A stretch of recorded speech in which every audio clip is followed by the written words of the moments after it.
coming up, I've got my film review. Looking forward to it. It's a great one. It's a great film. I've got a song for the lovers any minute now. Sure. And probably loads more chat. Yeah, there will be. There will be. PJ Harvey, This Is Love, XFM 104.9. It's Ricky Gervais show, isn't it? With Steve Merchant. Yeah, but you're going to keep quiet now, Steve, because I've got to do my world-famous film review. Looking forward to it. Yeah. I know you criticise it, because I say I do sort of like films that aren't on, current release, or that I sort of just do the plot, or, but, I think have you taken that criticism on board? I have. Good. This week's Ricky Gervais film review is Jungle Book. The Jungle Book? Yeah. That was made in, 1968? I don't know, but listen, shut up, right? It's a good review, right? Right, for people who either have heard it or haven't, you might learn something. Sure. Because it's sort of my take on it. Has the review begun yet, or...? No, it's good from now, yeah? Okay, Go. Right, the little kid, he's the jungle, right? But he knows the bear and the panther, they're good friends. But it's dangerous because you got to watch out the tiger and the snake. Well, now, the reason is they don't mind him, but he's human and he can make fire. They can't. That's why he's sort of in demand, even though they've conquered the power of speech. They can't make fire. And then the orangutan gets him. Now, he's in trouble. But the bear puts coconuts on and makes himself look like it. Then they fall off. They've got to get away. But then he meets a girl, and then they're not, Okay. Do you write these yourself? Yeah. Or you don't get a professional to do it? Right. Oh, no. Okay. And what would you give that one out of 5? It's 9. That's a 9 out of 5. Strong review there. A strong film then for you. One again. And you'd recommend that for friends and family? Yeah. Okay. Just on video or DVD or in the cinema. Okay, good. All right. And the film again was? Jungle Book. Jungle Book. Jolly good. All right, thanks very much for that. Well, now it's time for a song for the lovers. This is the Smiths, and Last Night I Dreamt That Somebody Loved Me. Good. Okay, cool. Yeah, lovely. I forgot. Go on. The elephants. Oh, well, that's going to ruin it for everyone. They won't understand what you're talking about. Yeah. Smiths, lovely song. Last Night I Dreamt Somebody Loved Me. Beautiful. Song for the lovers there on XFM 104.9. Can't believe I forgot the elephants. That was a key element of the review. Really? Yeah. Don't let it get you down, Rick. I know how these things depress you if you feel you've not done the film review as best you could. That kind of winds you up. Yeah. You stew about it. Steve, it's time for my world-famous film review. People love it. Yeah. How can I just ask, before you crack on with the film review, I notice you often do films that people have already seen. Well, you see, that's what I mean. That's why I think your film review failed, because people didn't know what film you're talking about. They hadn't seen it. Yes. See, there was mine. I picked ones they've seen. Sure. That when a lot of people would say that the benefit of a film review was the fact that they hadn't seen it yet, so they were going to make up their mind based on that review. I don't know who'd say that. I prefer Ricky's. Okay. See? All right, Karl. See, there you are again, being nasty to me. No, he's got a choice. All right, anyway, so my point is that how would you hope people would use your reviews? Right? However they want, really. Okay. So... would you hope that they'd maybe seen the film but they hadn't yet made up their mind? Whether they liked it or not. They liked it or well, not. This is up to them. This is, this is for everyone. It's easy. So if someone said... because I think, you did... one of your most famous ones, I think, was one for The Cuckoo's Nest. Yeah. Now, that came out, I think, in 1975. Yeah. So maybe some people saw it in 1975, haven't yet made up their mind as to what they thought of it. Yeah, now this put them straight and what to look for next time, maybe. Okay. Now, ready? Ricky Gervais film review. Sure. Review. Right? Chosen Rain Man. Rain Man, okay. Now, this has been on TV quite a few times, and it was a multiple Oscar winner. Exactly. Okay. So, right.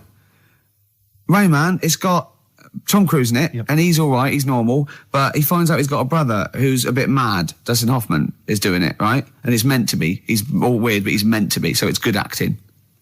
Now, he needs to keep his brother, but they don't want him to have a brother, and... he doesn't remember a lot, but he dropped him in the bath and burnt him when he was little, clumsy idiot. But then he finds out he can make a bit of money, so they get the same suits, and they go bet 2 for good, because he's got special powers. So he can know what the roulette. He wins that, and he drops some toothpicks. He knows how many there are. And he recognises the waitress just through the book. He's got all his football cards. Don't put them out of order. Don't go in the telephone box with him, he smells. And get him back in time for Jeopardy or watch it. Anyway, then he slap his head and get worried. Qantas don't crash. So he's got... all that, and in the end he doesn't, I don't think, but at least they've met each other. Yeah. Of course, Rain Man, a film about autism, which is strangely appropriate, I think, when you're reviewing it. Anyway. What would you give it out of 10? Oh, 9. Okay. Thanks very much for that. Were you useful? Yeah? Have you seen the film before? No, I will now. Okay, jolly good. Well, excellent. Muse on XFM 104.9. It's Ricky Gervais show, isn't it? With Steve Merchant. Yeah, we're all here. Karl. I can't wait. I can't believe it. We've got some great stuff coming up, Steve. What have we got planned? I'm being honest. Go on. There's some great tunes. Yeah. We've got, there's too many to mention. Don't mention them. Well, there's about 20 actually. Is there? We could mention them. Looking forward to them. I've got a brand new feature as well. You know, I do a film review. Loving it. And, we do Run for the Covers and Song for the Lovers and got a new feature. Go on. That film sounds good. Right. It's not the film review. It's a track from a film. That's brilliant, Rick. Yeah. That's absolutely That film sounds good. Yeah. Something like that. People will be desperate to look forward to that. And there'd just be some chat as well. There'll just be some nattering. Oh, yeah. Bobby Womack across 110th Street. It's great, isn't it? That's a lovely feature. And that's the first feature. Ooh, that film sounds good. Brilliant. Yeah. Brilliant, yeah. I'm thinking of actually bringing out maybe a compilation of I'd love to hear it. Song for the Lovers. What sort of things can we hear? Can we expect in the future?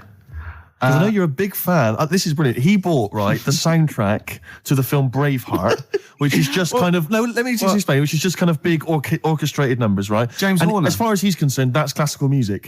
He's got a classical music CD in his collection. It's the music from Braveheart.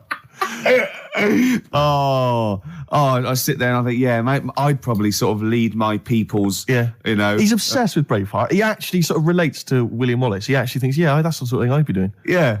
It is. No. What was it you were working out to the other day as well? He's got like a personal gymnast or whatever. What's it called? Is it a gym expert? A trainer? You've got a personal. I box with this bloke. Yeah, he goes boxing in like some underpass somewhere.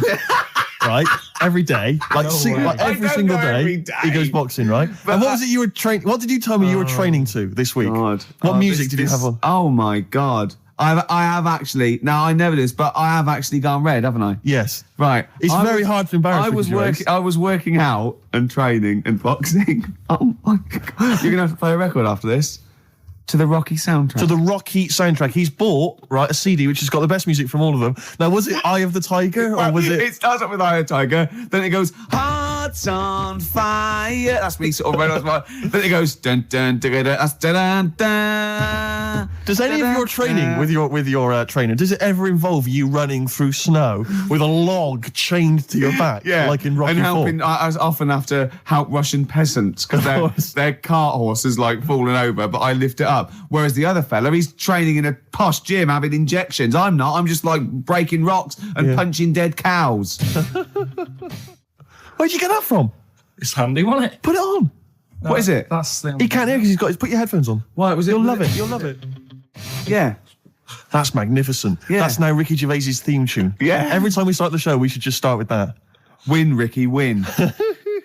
Well, it's time for the. Well, I think people wait for this now. I never knew really since I was doing the show that I actually had a bit of a knack for film reviews. Right. Do you know what I mean? Yeah. Because I discovered talent. Yeah. I mean, I'll probably be asked soon by Brian Norman or Jonathan Ross to do something on that sort of thing, or maybe my own film. So I don't know, TV or. The clock's ticking. It's only a matter of time. Yeah. Okay. This week I've chosen. Well, wait a minute. Let's play the jingle. Okay. The film review and that. Brilliant. Yeah, Ricky Gervais. Yeah. Okay, here we go. This week I've chosen My Left Foot. Right. Okay. Now, My Left Foot is a film about a bloke called Daniel Day-Lewis who's all mental except for his left foot, right? And he has arguments. I can't remember. He has arguments with his dad, so I wasn't watching it properly. But even though he's mental apart from the foot, he does stuff with the foot that could do all over, and he uses that to his best. I think he might write a book or something, or paint. And the moral of this story is, even if you've only got a foot that works, you can still win prizes because it won the Oscar. Okay. Am I right in saying that you're bringing a book out of these collected? Maybe for the Christmas market. I think I might. Yeah. I see there's great obvious market films there. reviewed, sort of with it's a different outlook on it, isn't it? A different approach. I don't just sort of like say. Well, I'll tell you what, it's an approach that doesn't really use grammar, which you don't see that often in film reviews. But no, once again, what would you give it out of 10? I didn't really concentrate. I can't remember a lot about it, but it won an Oscar. So I think it won an Oscar or something. So 9. Okay, jolly good. Well, that was My Left Foot, which is probably available on sell-through video, maybe in a bargain bin, $5.99, probably on TV this Christmas. That's to be confirmed. Eels, fresh feeding on XFM 104. I was going well, isn't it? I'm enjoying it, yeah. 20 minutes to go. I think, more of an up show. We've made some great hits and great songs, haven't we? We've had some great features. A new feature. That film sounds good. Looking forward to that. That'll run week. And run. Yep. A song for if there are any record companies out there that want to put out a compilation of my songs for lovers, yeah. That's good. Anyone who wants me to do a film, any film you want. Yeah, reviewed. Yeah, reviewed, yeah. I would finish a sentence. Yeah, no, ideally. Because it was anyone who wants me to do a film. Well, of course, being a top actor, you'd have probably appeared in a film. Sure. Okay, yeah. And that... Jolly good. Yeah. Okay. Well, apart from the great music we've got lined up, Steve, we've got obviously our regular features. Sure. We've got my classic film review. Always looking forward to that. That's already getting a little bit of, attention. From who? Wow, just various people. Go on, name some. Well, I can't name them. What, by name or just... Yeah. Oh, God, what's that one? Oh, Scorsese. Right. You wanted me to talk about it? It's one of those films. Okay, good. Yeah. You going to talk about one of his today? Yeah. No. What we've got lined up? Spielberg. Right. Going to do a Spielberg film. Okay. We've got That Film Sounds Good. Yeah. Now, that's not my film review. That's where I take a track off a soundtrack of a classic film. Yes. And it's a great track. And I go, oh, that film sounds good. Brilliant. So, yeah. Because it sounds good. You see what I mean? But please don't be confused and think that that's the film review. I hate people to think that. No. That's what I wouldn't want. Yeah. Were you going to do a film review as well later? We've still got that. Well, I could do a film review now because it's quite a big. I thought you needed to prepare, but no, it's quite a big film, and I've seen it, and it is, it's a great film. So I hope I can do it justice because it's a very This week, what film is it going to be? It's going to be Schindler's List. Okay, and are you going to do a jingle for us? Ricky's film review. Okay. This is a film by Steven Spielberg. Yes. And because it's in olden times, it's all black and white and that, except a coat that's red. I don't know what happened there. Anyway, it's about a bloke who's called Schindler, and because there were so many people we wanted to save, he had to make a list to get organised, and he tried to save as many as he could, and he made him sort of not make the bullets properly on purpose because and in the end they gave him a ring. It's the same bloke who made E.T. Okay, your review of Schindler's List. Yeah. And as ever, mark out of 10, please. 9. It was brilliant. You really enjoyed it? Yeah. Okay. Did the fact that it was 3 hours long bother you? No. No? Quite like that? Okay. Watched some of it on fast forward. Okay. Karl, have you seen Schindler's List? No, I'm surprised they managed to get all that in 3 hours. Amazing, isn't it? Would that encourage you to see the film? Definitely. Yeah. Okay, what would you give it a mark out of 10? 9. You'd give it 9 as well? Okay, I'll tell you, that red coat effect thing you're going on about. That's sold it. You like that, Yeah. Well, that was just a mistake, apparently. Apparently, they probably just couldn't get all the colour out of it. As I said before, if you've got a film that you'd like to have reviewed by Ricky Gervais, then email us, ricky.gervais@xfm.co.uk, and I'm sure he can... or even not just like the people, but what about the ones who make the films? Like, the ones that actually make the film, what are they called? Hollywood. Yes. If they want me to do one for that coming out to sort of give it a little bit of a boost... You saw me give away the tickets. That was selling. Yeah. So, we can sell your product and we make it look like it's all editorial, but really, if there's a little bit of money involved, I can probably give it a 9 out of 10 instead of 4 or something. Rick, would you do that without having seen the film?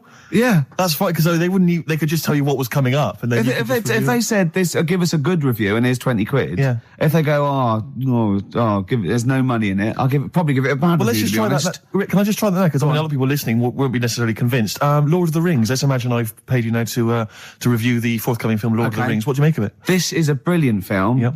And even though it's all about wizards and that, and there's people in caves called gonads, with beards, probably Robbie Coltrane's in it, because he's in the other one at the moment. And it's all swords and stuff, and there's some magic. But it is actually the Lord of the Rings, not just like, just one of them. He's the Lord of it, and he's excellent in it. So, right, mark out of 10? 9. Again, very popular film for you. Karl? Less convinced by that one, maybe? That doesn't sound as good as the other one. Yeah? What are you going to give it, 7? Still give it 9. You still give it 9. Excellent, because we split it. We split the money. Okay. Excellent. Good. This is the eels. It's not the end of the world. Super furry animals. Absolutely beautiful. Yeah. XFM 104.9. Rick, you going to do your film review for us? We've got time for it, I think. I'm not. No, Why not? I'm not going to do it anymore. You're not going to do it anymore? No. You love it, don't you? No, it's great, and I just think it's time. You know, I did a dozen, but I did all the films that I would give like 9 or 10 out of 10 for.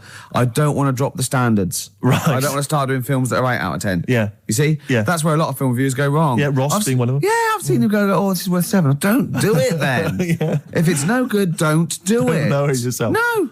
Sure. So no more film reviews? no. Oh. Until a great film comes out. Sure, okay. Like Braveheart 2 or something. Yeah. Which would be 9 now. Quite It an was- eventful, Yeah. I'd have thought. Yeah. Yeah. So 9 for that. In well- advance. Rick, That film. Oh, now we come to the feature. We're carrying this over 2002 because it was such a great success. everyone's talking about it. Do you remember I stopped my film reviews because I'm only doing films I like, and I've done all the films I like. That's where other film reviewers fail. Sure. Because they review substandard films. Exactly. My average is still 9.5 out of 10. Yeah. And no one's beaten that. Not Barry Norman, not Jonathan Ross. No one's got an average of 9.5 out of 10 for the true. films they reviewed. So I'm keeping it there. I don't want to drop my standards. However, that film sounds good. This is where I pick a classic track from a film that I might not have seen, right? But I like the song. I might go and see the film. This is Almost Famous. The film was Almost Famous. I haven't Great seen film. it. I haven't seen it, right? But a song, now don't panic, listen without prejudice. This is Elton John, but it's when he was good, okay? When he was a bright, funky, young Brit glam star. Wonderful song, wonderful tune, wonderful lyrics. It's Tiny Dancer. Now, it's time for our first regular feature of the day. That film sounds good. That film sounds good. I stopped the film reviews because I've done all the films that are 9 or 10 out of 10. I don't want to drop my standards. Absolutely. This is a feature where it's a soundtrack of a film where I like the single from it. It might make me want to see the film, might have seen the film. Today is our first request. Right, interesting. This is for Martin, who wants to hear Live in the City by Stevie Wonder, and it's from Jungle Fever. Let's hear it. Well, I love the song, and I love the film. Living for the City. Genius. Stevie Wonder. The man's a From god. the film Jungle Fever. Absolutely. It's a great film. Yeah. Well, not to be confused with Living in the City, which I think is a Desiree track. So Now never you do know, that. because you're a huge But Desiree fan. we were grooving along to that. It's a great, not my favourite Stevie Wonder track. I actually, for He's Mr. Know-It-All, but a great track. Stevie Wonder's just fantastic anyway. And during that, we just had heads down, we just like, just enjoying the moment. We said turn it up, didn't we? We liked it. Karl, just halfway through, just looking at me, he's got a driving licence. Yep. I went, what? He went, he's got a driving licence. I went, he went, yeah, just for his own land. I went, you don't need a driving licence for your own land. He went, you might be right.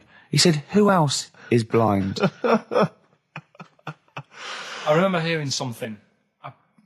It was someone famous Right. who shouldn't have a driving licence. Well, And they have. And I'm sure a lot it's of people. I'm sure it was someone who's blind. But you're right, it's a bit of an odd one. Isn't it? No, but don't forget, this hasn't just happened, this is in your head. So you can't say that and go, isn't that weird? How did that happen? It's in your head, don't forget at the moment. There is no proof There's of no this. proof of that. You can't say something and then go, isn't that strange? You said it. Oh. Do you know what I mean? We didn't just see something happen out the window. Yeah, you know, do you see what I'm saying? What's in your head and what happened and all that? What are you thinking? I'm just thinking, who's that other fella? Ray Charles. Ray Charles.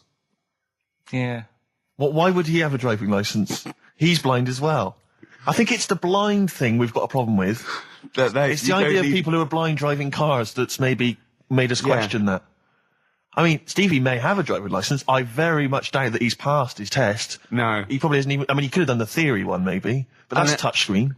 And until Labradors actually are allowed on the Queen's Highway, Exactly. I don't think we'll see many blind people driving I cars. might be wrong. You might be, mightn't you? Oh, we hadn't thought of that. Yeah. Oh, yes, you might be wrong. Could well be Well, wrong. there's a start. I fancy a bit of Ed Hardcore about now.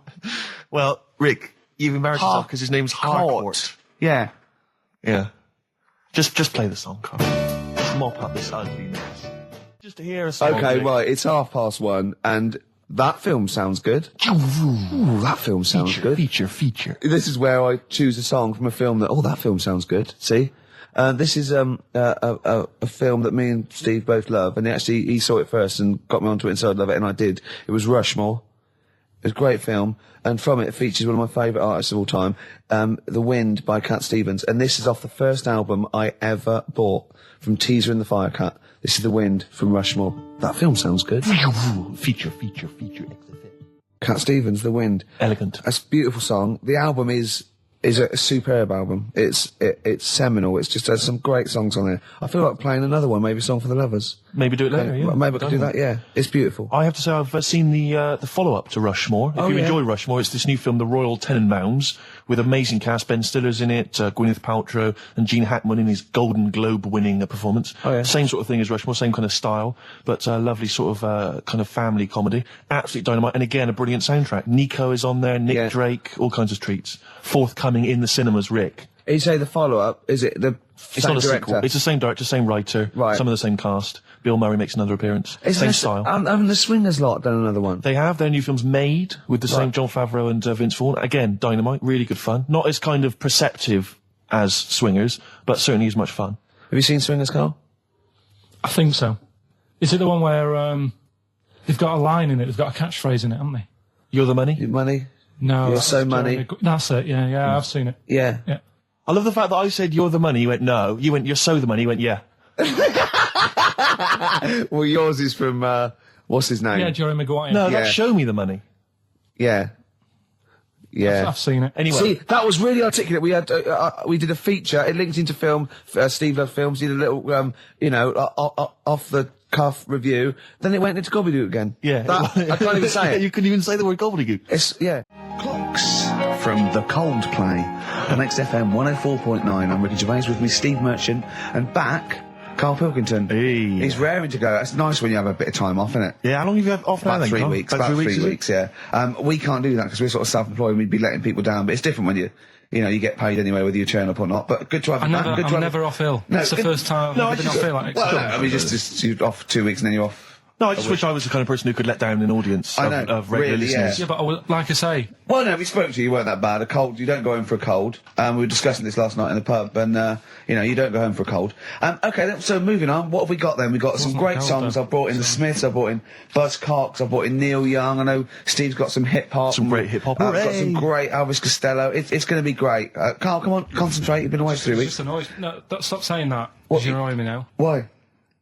Oh, Is that what what you do? Go home ill? Oh, he's annoyed me. Oh, has he? Yeah, I got wet cheeks and I'm a little bit annoyed. Can I have some time off but still get paid? Yes, of course you can, Steve, Karl. right? He called me up, winding me up about this, and right, I'm 30, right? I'm 30 now. I can only remember being off 2 times. Oh, his memory's going as well. You had some time off. And both of them were when I was at school. School? What's school? One when it was windy. Why did you have time off? Because it was windy. But to be honest, Karl, that lasted for 7 years. Your time off at school. Why did you have time off? Because it was windy. Were you windy, or was it windy outside? No, it was like when Your auntie wasn't out the window, was she? when the winds were bad in the 70s, and my mum said, "Oh, Whoa. What? I remember space operas and flares. I don't Yeah. remember the winds being bad in the 70s. well, my mum just said, you might get blown into the road, so don't." Do that." She had so much faith in you, didn't she? As a human being. Is that why she got fired from the pie shop? I'm not coming in today. I might get blown into the road. God. The funny thing it was, right, Steve, they had this thing going at school, because a lot of people used to wag it back then. You still what? Wag it, sort of not go in, Right. right? And they sort of tried to make it interesting for you by giving you a An education. certificate if you did a full week. Reward for the rest Yeah, of your life exactly, with yeah. achievement. That sort of carrot. And also, like, let you go home at 3 o'clock on a Friday, Right. If you'd done a full week and that. right? Yeah. So it was lovely weather all week. Then it just sort of changed on a Friday, and I got up and it was all windy. It's My always mum windy said, for Friday on 7, isn't it? don't, if you don't want, don't go in, because, you might get blown into the road and that. So I said, all right, then I'll stay off. And So why did she told you to hold on to a fence or Yeah. walk you there? What's this? Don't go out. if you Immediately get give blown- up. I love this getting blown into the road. Is that based on your cats that kept getting blown into the road? well, so I got to school on the Monday, right? And the teacher said, Took you a right, long time. today, to punish you, you're the only one who wrecked the whole week, right? Everyone else came in. You didn't. So everyone else is going home at 3 o'clock today. But you're not. Brilliant. Serves you right. And I wasn't bothered though. It was great because I said, well, you'll have to stay with me, won't you? And it was great. So all I did for half an hour was doodle and stuff. It was great that afternoon. Yeah. And that was ages ago. That was like when I was about 8. And that's one of the times I was off ill. Yeah. So it was, but that wasn't even ill. That was wind. Yeah. Yeah. So, Yeah. Yeah, it's a bit different when you're to be honest with you, world, though, Karl. You can't just not turn up because you've got a bit of a cold or you're a bit fed up. I mean, we had an appointment 4 o'clock Thursday, wasn't it? And he had to call it because I cancelled it. Meeting went on a bit late. Time management. Get things done. If it was important, you'd get it done. Play a record, Karl. Pull your finger out, please.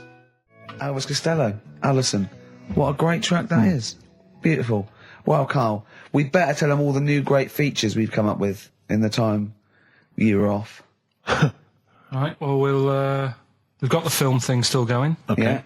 Yeah. That's where you take a lead role or a major role in a Hollywood blockbuster, which we then give away on VHS worth $6.99. And something new we're trying out, because Rockbusters... He's dead, thankfully, yes. It's gone for a bit. It's over. Crosswords. Oh, this sounds intriguing. Where'd you get the idea from? What's the basic format of this? Right, what I've done is I've take like a popular saying from the show. A popular what? Popular saying, something that crops up quite a lot in the show. In our show? Yeah. Yeah. First thing that sprang to mind was there's this airy Chinese kid. Oh, classic. But more commonly, it would be something like, Karl, you're an idiot. Yeah, play Karl, a record, you you're idiot. a fool. Karl, you're a fool. Oh, what did you mean you let us down again? Yeah, You Karl, should where have here. you been? Yeah, you've got a headache, have you, Karl? Yeah. You better have a lie down. Oh. Typical phrases like that, Yeah, sure. typical phrases like that, yeah. Karl, you're a loser. Yeah. Oh, yeah. Right. And what I've done, I've got a load of different songs and took words from the different songs and then joined them together to make There's This Airy Chinese Kid. And then people have to email in and say what the 5 songs were. It sounds like the most complicated game ever.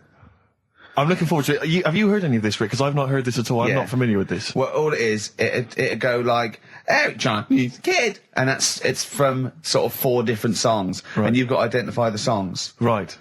Wow. How many songs in this, Karl? 5. There's this hairy Chinese kid. Okay. Right. So, And what are the prizes for that? Are these the prizes? Yeah. All right, well, let me tell you what they are. They're not too bad, actually. We've got Live Forever, which I assume is a CD that ties in with this new film. think of that. A well-known phrase from the show, and it's hairy Chinese kid. Yeah. What other? Where would you? There hear is no that other radio show in the life? world. This is. Go on. If you've just tuned in, I mean, what are you do you thinking? think if you've just tuned in? You're going well-known phrase from Shaw, hairy Chinese kid. Oh yeah, classic. They'll be playing that in charades this Christmas. So yeah, this is a CD that ties in with this new film Live Forever, which is all about Britpop, and so there's stuff on there from Oasis, Blur, Pulp, etc. We've also got another Red Dwarf DVD, Marion and Jeff, first series of that, excellent. That's on VHS, sadly, but never mind. And also the very best of Led Zeppelin, a 2 CD set there with all the classics on. So that's not bad prizes, actually. Karl, you've done yourself proud. We've upped it. We're getting serious now. We're playing in the the bigger league. We've upped the stakes. And we want Heat Magazine not to lose touch with us just because Rockbusters is gone. Yeah. I think they're still behind us. So we've got film. You appear in a film. We've got crosswords. How is that to do with the crossword? Because I've got words and sort of cross them. Okay. Right, you don't really cross them. But, good. So words. We're playing a game called Words. Word Song. Hello and welcome to Word Song. And obviously, I imagine there'll be some more great music. But we've got a new feature, haven't we? Which one's this? Are we doing within the Monkey News, the new feature? Oh, Steve. I'm excited. You know, Monkey News is my favourite feature, so what have you added to it? Explain it. Right, well, there's been loads of stuff going on in the past few weeks, right? But for the times when I struggle, when sort of monkeys have had a quiet week, and there isn't that much news going on, right? Come up with this thing. I sort of speak to an expert. I've spoke to him already. You spoke to an expert, a monkey expert? Yeah. Uh-huh. And I asked him a question. Wow. Right? The feature, it's got a good name. You know, that's the way I work. Yep. Cheapest chimps. Right? Okay. And what I do, I asked him a question about, or how much does it cost to, keep one? How much does it cost to, feed one for a week? Yeah. All this sort of stuff.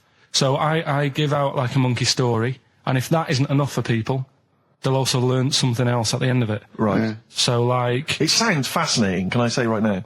That's just some of the things that we've come up with. Play a record, Karl. Please still continue to listen there. Yeah.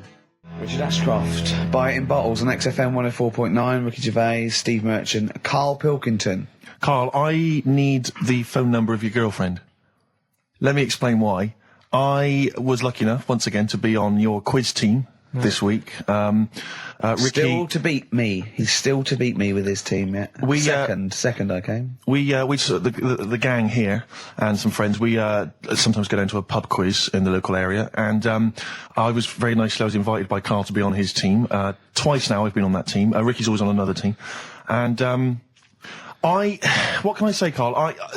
Do you mind me saying this now? Because I've analysed the team, and it's very much your team, and you've put the team together. You've recruited some excellent personnel. Your girlfriend's very, very good on the team, as is one of her work colleagues, and you normally bring in, someone like myself. I like to think I'm providing something with the entertainment section. I seem to remember last time I answered at least 6 or 7 questions that other people hadn't got, so I felt I provided something there. Karl, I rather like John Harvey Jones, who used to be called in to sort of troubleshoot companies. I see why you are not winning ever, and it's a rather pricey contest, isn't it? It costs a tenner to enter per person, and unless you get in the top 3, you're not going to get to see your money back. No. So I think you're going to maybe need to step down from the team, because Karl, I am not sure. You consider yourself a kind of player manager, but frankly, I'm not sure you're providing enough. Right. See, this is funny, because as bad as I imagine you are, I don't think Steve would make it into my team, so he's getting a bit cocky here. I want to know what your opinion of him, because he's told me he's great on it. Well, you bang out of order, first of all. Okay. Do you have a good night when you're with us? I tell you what, I wish I'd lost a tenner every time I've come down. That would have improved it. You point out there about the football analogy. Mm-hmm. Alex Ferguson, when did he score a goal? Right. He doesn't. He tells the others how to do it. Right? That's he my doesn't role. take up one of the 11, though, does he? No, exactly. It's not like you can only field 10. Because we only got 10 again. I want to be in the 11. Exactly. He's not running around in midfield, falling over. Yeah, shouting, "Oh, what have I told you?" Yeah. No. Right. I'll admit. And there's a limit of 5 players. We should explain that. That's the point. Yeah, there's only 5 players on the team. But it was pretty tricky on Tuesday, though, wasn't it? It was one of the tougher... Tell everyone the one question you got right. Something about... Well, tell us the answer. The 2 words you had to say to get the answer. Danny Minogue. Danny Minogue. That was what you provided, Danny Minogue. Is this valuable? Well, no, not really, because there was at least 2 of us who also knew the anser. Oh, well, we gave him. No, exactly. We gave it to Karl. We massaged his ego. Oh, but I just feel Karl. Do you know what? I feel a bit bad now, because I just sort of had a crushed face. Then. Can I just tell you right now? He just can't believe this. Can I just tell you right now? I think the problem is this. I think there's that precious 5th position that is not being filled at the moment, I think, consistently enough by a decent player, right? You've got a solid team. I'm thinking if you want to remain on the team, you are going to have to pull your finger out and find a 5th member that is going to provide, and I'll tell you where the weaknesses are. I can tell you right now, mate. The weaknesses are natural history and science. Something which Ricky Gervais is scoring on week in, week out on his team. There was a few... Now, if he was available for a transfer, we could be fine. But we've got to find someone to fill in that space. Otherwise, I'm either going to quit, or you're going to have to step down. Because I don't think I can be on a team where there is these obvious deficiencies. There are visible deficiencies. And, the £10. That's £10. I'm not made of money. That's once a month. I've seen him depressed for 2 hours when he lost £20 at a casino after 5 hours playing. Don't bring that back. Don't bring up that again. Yeah. That story. He doesn't like wasting money, Karl. You know that. What do you think? What's the solution? We've got to think proactively now. We've got to sort this out. See, there's always other things going on in my mind when I'm in that pub quiz. For me, it's just a little bit of fun. Sure. It's a night out. You know what I mean? Suzanne enjoys it. Yeah. Bit of a get-together. We have a chat beforehand. Yeah. We have a bit of fun. Yeah. But there was other things on my mind. Karl, I could do that here. I don't have to lose a tenner. Wait, what were you thinking during the quiz then, when the questions were coming out? What were you thinking of? Well, what it was, right, just before the quiz started, I had to go to the toilet, right? Because the rule is, right, people who don't go to it, once it starts, phones off, no more toilet. They take it dead serious, don't they, right? Yeah. So I went to the toilet. Now, I'm not being out of order here, it just got me thinking, right? I went to the toilet. The gay fella in there, right? There was a gay fella in there. Gay fella in the toilet. Now, How could you tell? How did you know? just typical, everything about it, right? Everything about it, right, yeah. Oh. What, large handlebar moustache, leather cap. Butt plugs, amyl nitrate. Could I just say that these views do not reflect the views of the management of XFM or me and Steve. Or most of the people in this country. Go on, Karl. What's your problem? Yeah, but this is what I'm worried about, really. But this is why I only got Danny Minogue right. Right? Because this was floating around my mind. Went She's to a the big toilet. gay icon, Now, isn't she? go into the toilet. They have like men's cubicle and they have women's cubicle. Yeah. Mm. Now, without sounding out of order, is it wrong for me to think gay men should have their own little cubicle? Call in! They should have their own... Well, not cubicle, you mean an actual toilet, I suppose. When I was at the urinal, Yeah. normally, there's a fella there and then you go, all right. And there's no pressure. But I couldn't go. I was thinking, should I wait? If I go into the toilet, it'll look obvious. Yeah. I had loads of pressure and But this was what were going you on. worried I'm so about? sorry. What were I'm you so concerned sorry, about? viewers. I'm so Well, sorry. it's like, right, listen, when I was a kid, right, and it's all right for you to go into women's toilets when you're a kid, it's like, oh, it's a bit cute, Yeah. right, as long as you're not, like, over 15 or something, right? Right. But when I was a kid, I went into a toilet, and women, when they use their little cubicles, they don't shut the door. Some of them just sit down on the toilet, Yeah. right, and you see everything. And, no, seriously, that's probably one of the first times I saw, like, a woman. Yeah. That, right, and my Auntie Nora when she was staying over. What happened with your Auntie Nora? She was, she's into wearing caftans. Into wearing what? Caftans. Oh, yeah. What are caftans? Big, bellowy sort of dresses. Right. And, yeah, I used to sit on the floor at home in front of the telly. Sure. She was on the chair behind. Yeah. She did a bit of a sort of a Sharon Stone scene. Oh, God. Yeah. Did you see it? There was no underwear. No. What age were you? What was it like? What age were It you? was like a ripped tennis ball. What? Right, we're off air. We're off air. Either that or put us in for the Sonys. Iced tea. That's how I'm living. Bit of old school hip hop. Where's our tea? All right. Good point, yeah. Go make me a cup of coffee or something. Well, before you do that, can I just qualify something? I'm a little bit concerned about your toilet discussion. What exactly is your point again? I was just a bit bemused. You see, it's a tricky one. All I'm saying is, right, there I was at the pub quiz. I go to the toilet, not thinking about anything.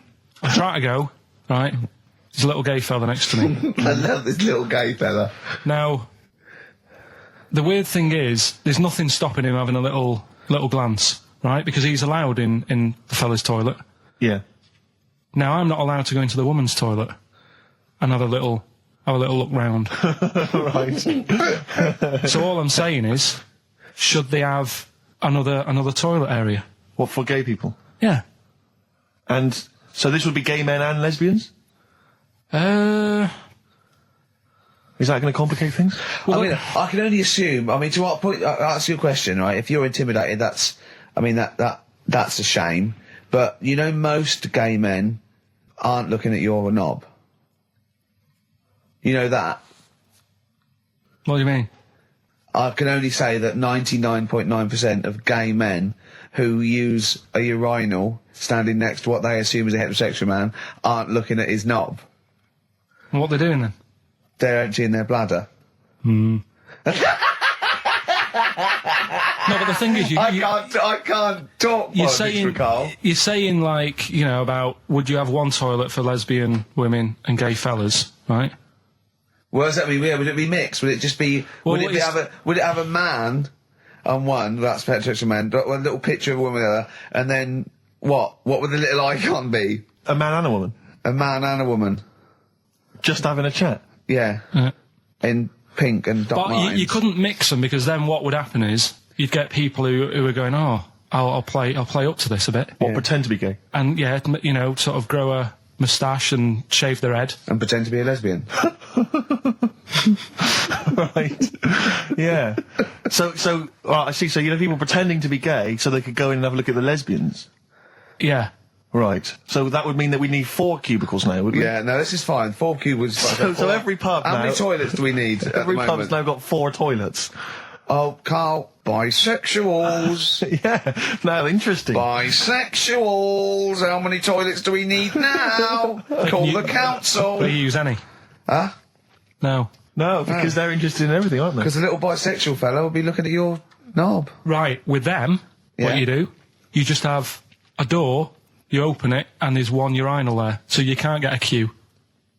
They have to sort of wait. I just thought that, well, why can't there just be a thing between the urinals so no one can look at anyone else's knob? Wait a minute. Just to go back to Ricky's point, what stops, even if we've got the toilet for gay men, what stops the gay men who want to have a look at your willy going in the regular toilet and pretending that they're straight? Most men don't Who is going to police this? Don't wear gay across their No, head. exactly. They don't have a tattoo. There's no branding yet in the British house where they have to declare. So we're going to have to expand this. What so we've do all you- got to carry identity Do you know cards. you can see a gay, can you? Coming a mile off.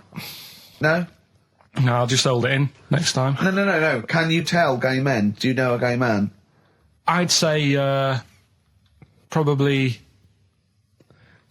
if you did if you lined some people up Yeah. and said point them out, I reckon I'd get. But hold on, we're not talking about people dressed in leather with the arse cut out and an handlebar moustache. Yeah. We're talking about, the everyday, No, non-seen... of course, Oh, no. well, yeah, but I mean, suppose I put you in a room and there was 10 naked men, right? Yeah. And there's 5 gay men and 5 hetero. Could you walk along that line looking at those gay... Am I naked No, you don't have to be naked. Why would you have to be to naked? catch them out? Play a record! How would you catch them out? No, don't go into it. Don't go into it. Don't go into it. Play a record. Miserable now. Would you share a toilet with Morrissey? From Manchester, you'd have a lot to talk about, wouldn't you? Yeah. We've had an email, Rick, from Jim, and he's just simply said, what about a separate cubicle for bold Mancunians? Wow. Makes a lot of sense. Yeah. You just have your own toilet. The Thrills, One Horse Town on XFM 104.9, Ricky Gervais, Steve Merchant and Karl Pilkington. Now, Karl Pilkington is getting ready. It's the start of a new strand in the show, a new quiz, a new competition to replace Rockbusters. Now, that's quite a tall order, but what have you done? Right, like I said, right, if you've only just tuned in, what it is, I've took, and I'll be taking, a well-known saying every week from the show, something that crops up a lot. First one that sprang to mind was... There's a little gay fella standing next to me in the urinal? That's next week. Okay. This week, there's this airy Chinese kid, right? Yeah. That's crops up quite a lot, Sweeping the nation. right? So what I've done, I've got 5 songs, Yeah.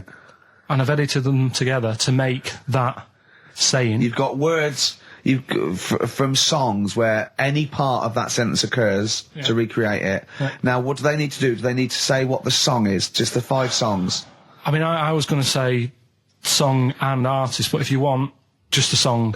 So there's 5 things there, and if someone doesn't get all 5, it's still worth emailing in because we might give it to the one who's got the most, and then... Yeah. Can I suggest we go for artist rather than song? Only because sometimes it's quite tricky to get a song title. Sometimes it's very odd or it's not quite what you think it is. So maybe artist is an easier one. Are you happy with that, Karl? It's your that all right? composition. I mean, Steve always does this whenever I come up with an idea. Oh, yeah. I'm just trying to make sure it's just the best it can yeah, be, Karl. Yeah. Yeah, no, he came up with a few game shows and Steve was going, no, it's no good. And Karl said to me, he said, it's the one of The Office ever got on telly. Yeah, but... Well, we shall see how Cheapest Chimps plays out. But frankly, the fact that you said to me, Steve, I've come up with the best game show ever. It's called Cheapest Chimps. What's the idea? I don't know. I just like the name. It's something to do with chimps. I thought, well, I'm not sure that's the best game show ever. And what was the other one you came up with that you told me I think about? a few people will be disagreeing with him, Karl. I think people will say that Cheapest Chimps could be the best game show ever. You know, when I was in school, people like you, I really didn't like. You're a stirrer, Gervais. He flits, doesn't he, from one side to the next, Karl. The one thing, we may argue, mate, but at least we're consistent. Ricky Gervais flipping from one side to the other. One day he's on Karl's side. When was the last time Steve wrestled you to the ground and got you in a leg clamp? No, you're right. Never. What, is that supposed to be a good thing? Well, did you see us? Yeah, I saw you struggling in Karl's office earlier. He was punching my legs to release me. We were on the floor. and I was squeezing him with my mighty legs, wasn't I, Karl? What? It was like, I imagine that's what a crab feels like when an octopus has got it. We were playing that, weren't we? So anyway... So I'll play you this clip now. It's 10 seconds long. We'll play it a couple of times because you'll need to take it in. So here it is then. What are we saying? We're saying artists? Let's go with artists. Artists. So email in ricky.gervais@xfm.co.uk. Name the 5 artists it has taken to make up the saying, Give there's that this email hairy address Chinese again. kid. Give that email address again. ricky.gervais@xfm.co.uk. There's this hairy Chinese kid. Here we go.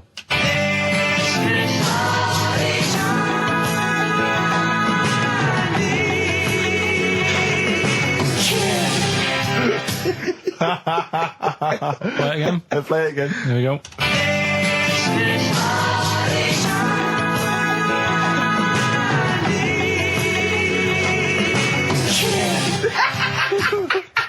I think you better play it once more. Oh, I've got them. Have you got them all? Yeah. That's nice work. Here we go.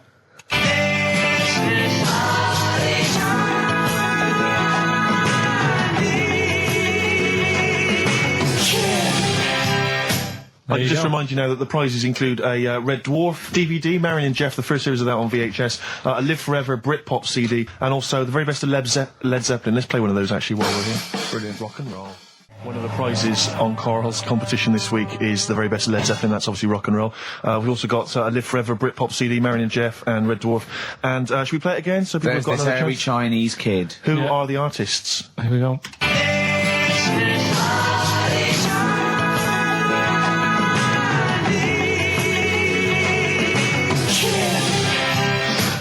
It's tricky. It's not very easy. Once more. One more.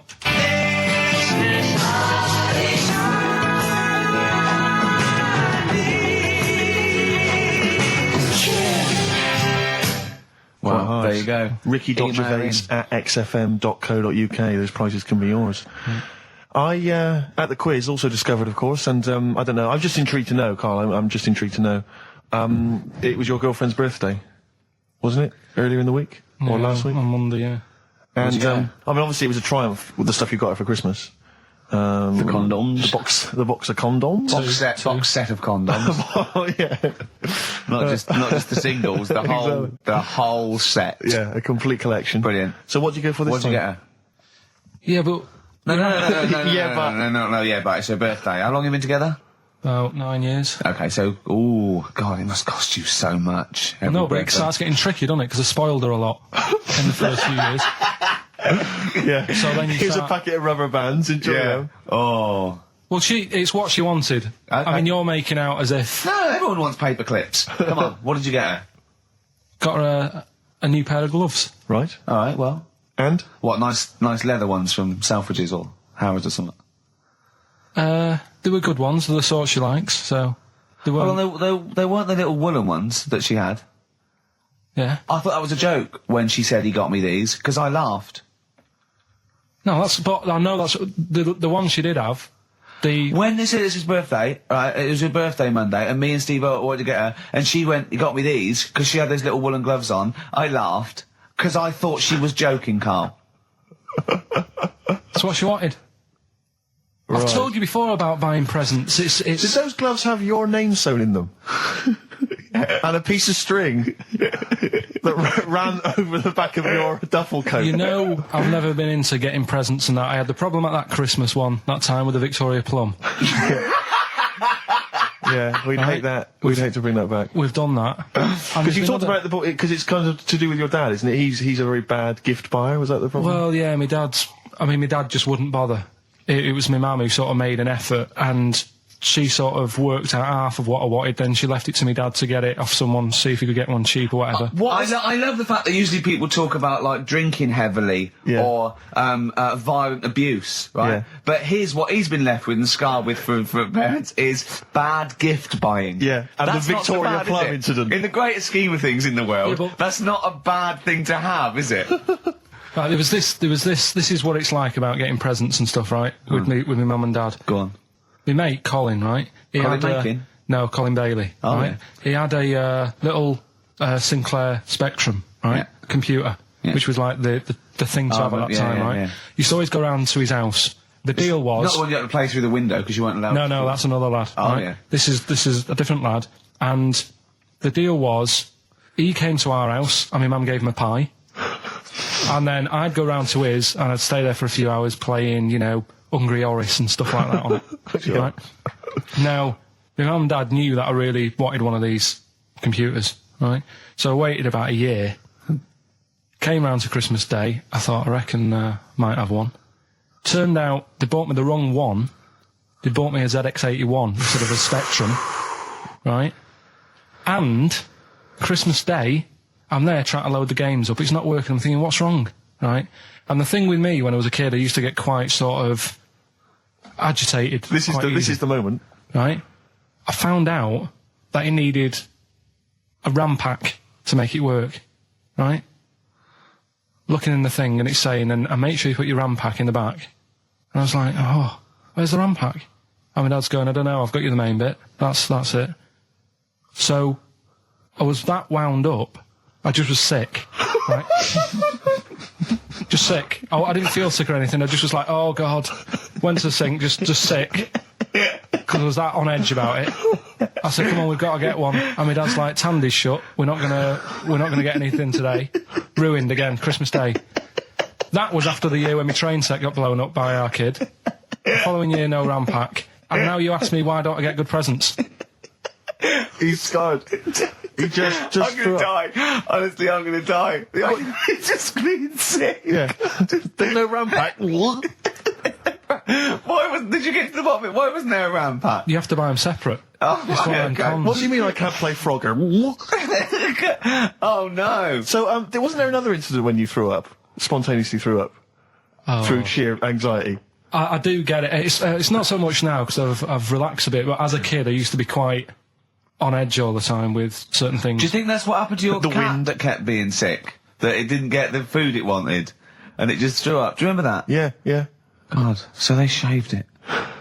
Yeah, but again, you see, the cat thing, I mean, it's mad. I was thinking about it the other day, right? I used to think I had quite a normal upbringing, You didn't. right? And someone was talking Your about the mother cat. once told you not to go to school because it was windy, Karl. It was Yeah. not Right. a normal The upbringing. cat was being sick, so she shaved it, so it was easier to clean. Right, well, my mum and dad went on holiday, right? And I stayed at the Rosses down the road. Oh, yeah. Only a kid, must have been about 5 or something, right? And I was always running around in the house. I had a lot of energy as a kid. What the Rosses did, they had this cat that was dead violent, the most violent sort of angry cat I have ever witnessed. A tiger. It was, honestly, Steve, if it was bigger, it would have been, because it was just always having a go at you. Yeah. If you went to pat it on the head, it went to bite you and stuff.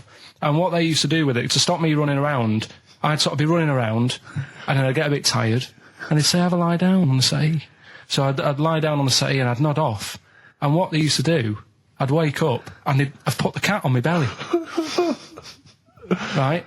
So I'd be scared to move because it's like it's going to get me. But it would keep you there. It kept me there, and it used to sort of slaver on me, and they'd sort of, go out or whatever, and I'd be lying there.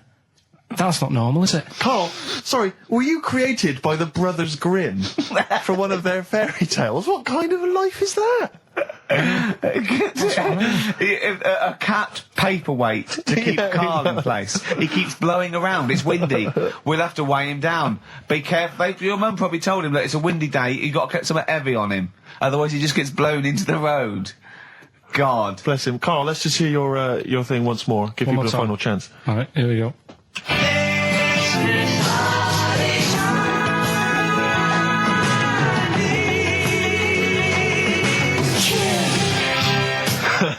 Ricky Gervais at xfm.co.uk. Strokes someday.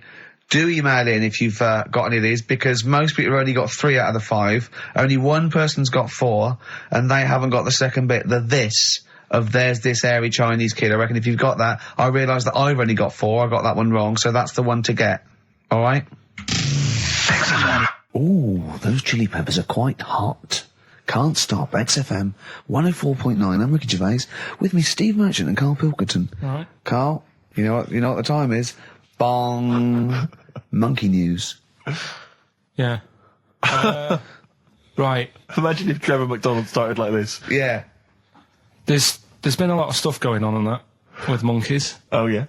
I was mentioning earlier how we're sort of making the feature grow a bit, right? So I'm thinking, I haven't told you, Steve, either. I've actually been asked to write a thing about monkeys. A poem? No, for a magazine called something Apes. Right. They want me to do like a column, 500 words about monkeys. Anything I want on monkeys. Anything. What are you going to write? Don't know. Think about it. Well, give him a typewriter. We'll come up with Shakespeare eventually. Yeah.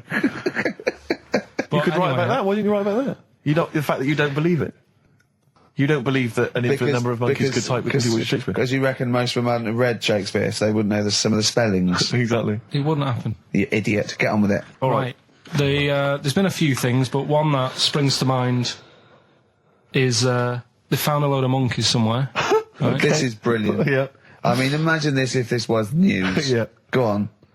Where? Somewhere. I think it was in 17th century? It doesn't matter that bit. Right? Okay. Found a load of monkeys that are having a good chat. Go on. They're having a good chat. All right. What do you Found mean? monkeys that can talk. Yeah. They've worked out. They've got about 534 different words that they're using to have a chat about stuff. More than you.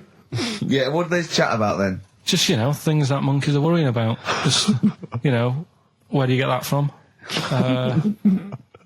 Who does your hair? You going out with her again, are you? Yeah. Oh, yeah. Have you seen that? Sorry, you can't just leave that. No. I'm just intrigued. I'm just intrigued to know what else. Is there any? No, were I mean that. Were they discussing the humanity? Did you see that program on Channel 5? Yeah. He can walk upright. Yeah. That's good. But I mean, Did you see how well do you mean hung he they was? taught them? They taught themselves this language. Yeah. Where is this? In the wild? Is this? Is it?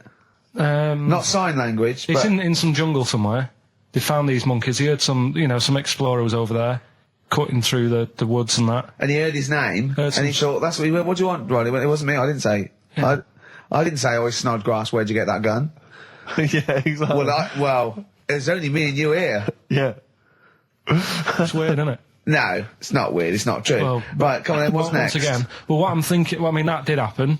So, well, and to sort of add to that feature, that's not true. we're doing cheapest chimps. Right. Can I just say now to the audience, if you thought that Rockbusters was bad, if you thought that piece of rubbish earlier about the Chinese hairy kid was bad, I'm suspecting this is going to be really not very good at all. I'm just pointing the finger. What do you think of it? What do you think of his negativity, Karl? He keeps doing it. I just don't think you should start with the name of the quiz first. This is my only concern. You come up with cheapest chimps, and now you're trying to construct a game around that. And I'm not sure it's a proper... Well, okay, what is the game? Let's hear it. Right, it's about a chimp, right? Surprising. Spoke to an expert about him. Who was the expert? Someone at London Zoo. Okay. How many bananas do you think the little chimp that they've got at London Zoo eats a day? Right. How many bananas does a little chimp at London Zoo? Can they call in for this? No, I'd leave it. I'm just testing it out on Steve because we've already got an email thing going on here. So how many bananas do they eat a day? One chimp per day, how many bananas? Yeah. How many bananas does a chimp eat a day? And does this mean that... Because sometimes I've seen them on the telly, they peel one, they'll just eat a bit of it, then they'll throw it away. We're talking a whole banana? How many bananas does it eat a day? How many bananas do you eat a day? Getting angry. Come on. Well, I'll try and have two if I've got time, but I'm pretty busy. Well, I'll go swinging on your tyre. How many do you reckon? I think a little monkey, tiny little monkey, per day, over the course of a day, I reckon he probably eats 15 bananas. Right, Ricky, what are you going for? Little chimp at London Zoo. But hold on, but presumably they don't only feed it bananas. So Okay. so the question is... It's how many bananas does it eat? Come on, Yeah, Rick. but how many does it get given? It would eat 15 if it was given 15, but it might be given one slice of banana, 15 oranges, 200 potatoes and some lettuce. How many bananas does it eat? Come on. It's 5. Have a guess. 5? Yeah. Right. It's only one. Yeah, because it only gets given one. Cheap as chimps. What? So it's pretty cheap to have a chimp. Right. I'm on your side now, Steve. I don't understand what happened then. So at the end of it, you always shout cheap as chimps. Is that what? That's the quiz, is it? Oh, play a record. Wait, so is that it? Is that seriously Is that it? Was that the first instalment of Cheap as Chimps? Yeah. We'll have to see what the press say about this. And why does it only eat one banana? Because it only gets given one banana. I think that's all it wants. No. So you don't even know. You didn't even bother to ask him. It wouldn't just get given one banana and nothing else. It would get given banana and then lots of other stuff like apples, oranges, carrots. It would get given a balanced diet. Cigars. Yeah. So it's just how many do they give it at London Zoo? I look forward to playing this again. Who is he and what is he to you? We have not had any successful answers on your quiz, Karl. We've had people who've got you get a maximum when you put of 4. A duck in a microwave. Yeah. Bill Withers. Nice. All right. Cheers. So I'm not talking about cheapest chimps. That's safe. That's going to run and run. Yeah, that is going to run and run. That's really got legs. I'm going to check the press Monday. I can only assume it's a triumph. Exactly, another Pilkington triumph. Yeah.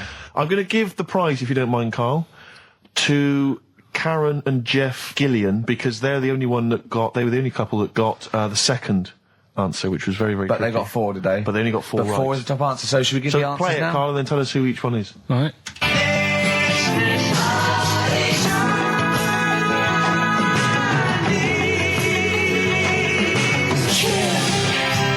So there you go. I didn't know the second one. There's Play it this again. very Chinese kid. So the first one, the last. There she goes. Right. That's George Harrison. No. That's Philip Bailey. And that's Deacon Blue. Right. So it was the Lars. Yeah. What's the second one? Strokes. That was very tricky. That is hard. George Harrison for yeah. Airy. That's all I could get. It was Ari. Ari Krishna, yeah. But Chinese Phil Bailey. Chinese War is. Yeah.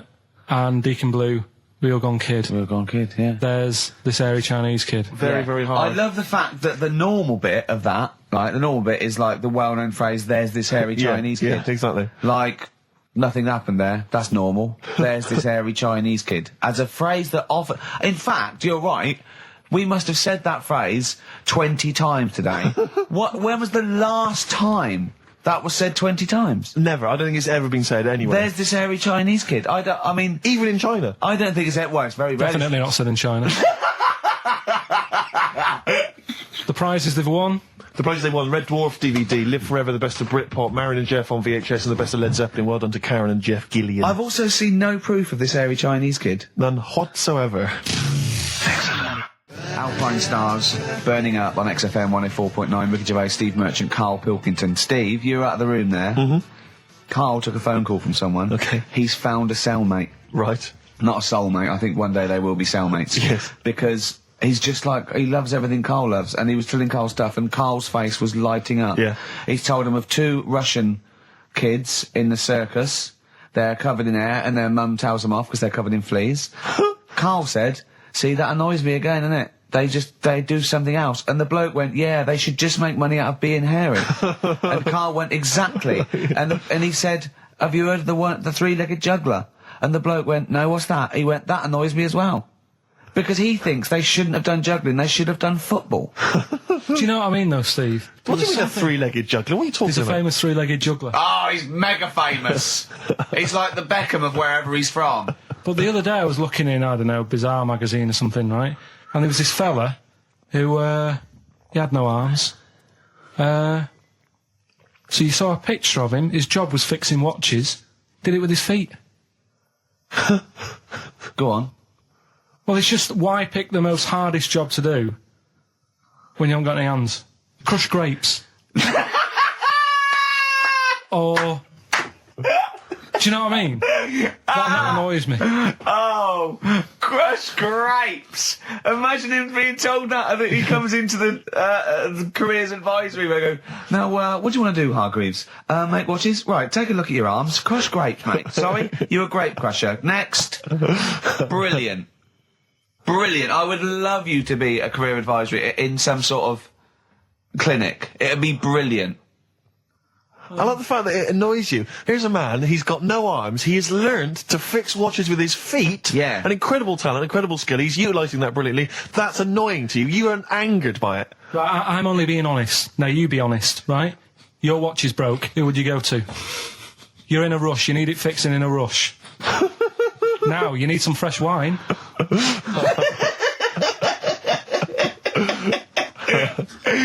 Be honest. Oh, you're amazing. But what's this thing that you've been talking about, this video? Freaks, right. It was a thing that was banned for like 50 years. I think it's been taken off again, but I don't know why, if it's just been deleted, right? It's a quest. If anyone out there has got a copy of Freaks on DVD or VHS, can Karl borrow it, please? I mean, I almost want to set up a camera to see him watching it. It's absolutely real. They used people in the circus of the time. I think it's the 20s or 30s of the Depression. And there's people, there's coneheads, there's a bearded lady, all genuine. There's a bloke they call the human slug who's got no arms and no legs, Karl. And he's just there, and he rolls a cigarette and lights it with his mouth. I think I've seen his brother, who isn't called the human slug, is called the pillow. Right. How does he make a living? He, Does anyone want to meet Karl for money? Do you know what I mean? Like that, the annoying thing was, right, there was a picture of him. I was going to put it on I think I've seen his brother.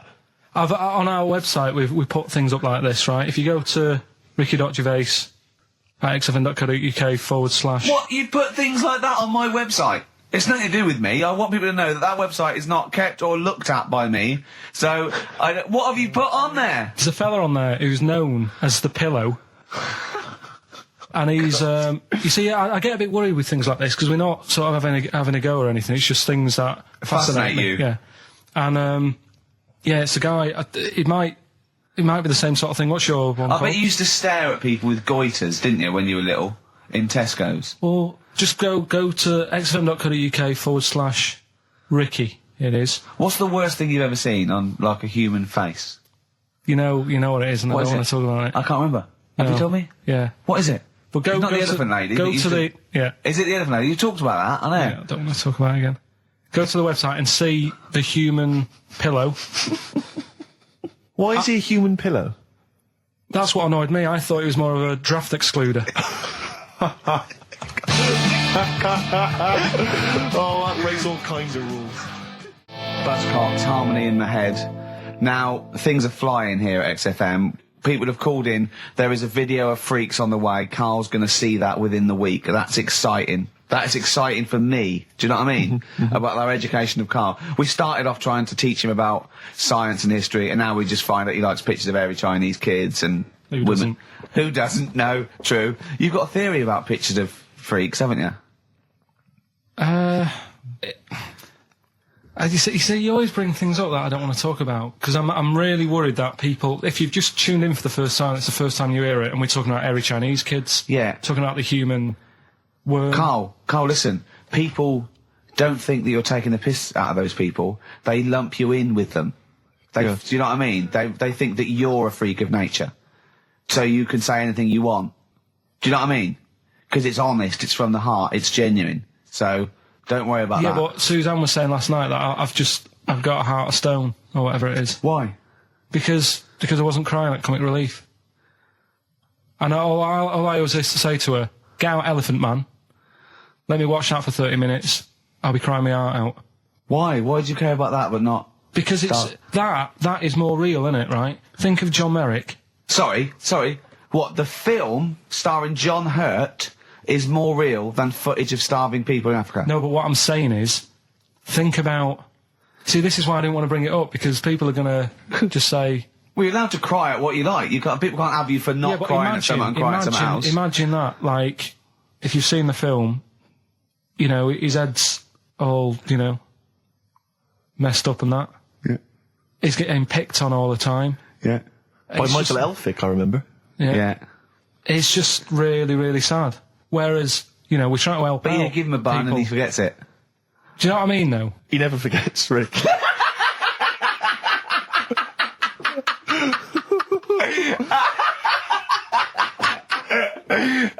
Oh dear. Anyway. Oh God. We're giving away stuff again. Yeah.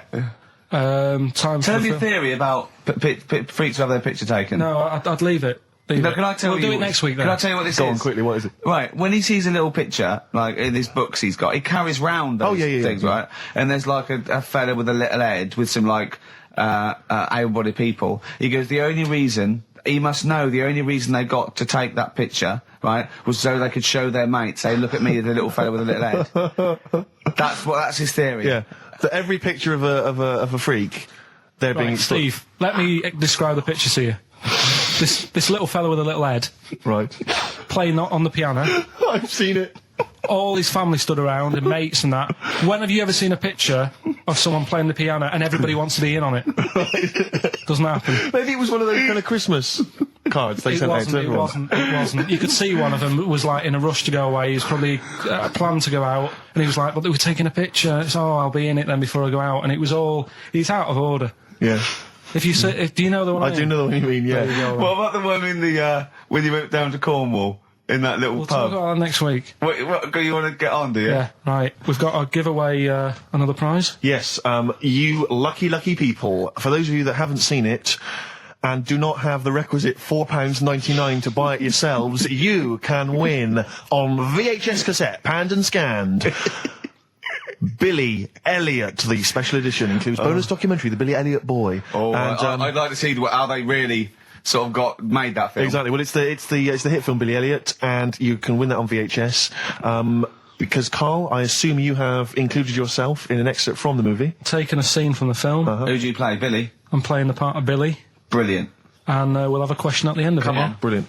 2, 3 part of all way and go.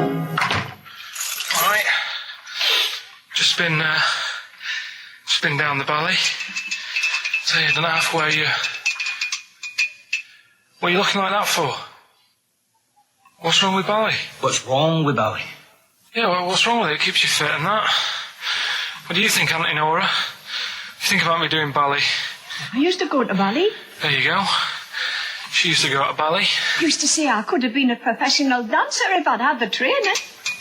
Bet you were pretty good, weren't you? Wasn't the time you had wind for 5 minutes, was it? But you well glided across... Will you shut up? What's wrong with Bally, anyway? For girls. Not for lads, Billy. Lads do football or Well, I've done that, yeah. boxing or... Did that for a couple of weeks, so... Wrestling? Wrestling? Yeah, wrestling, yeah. Not friggin' Bally. Well... Don't worry about it, anyway.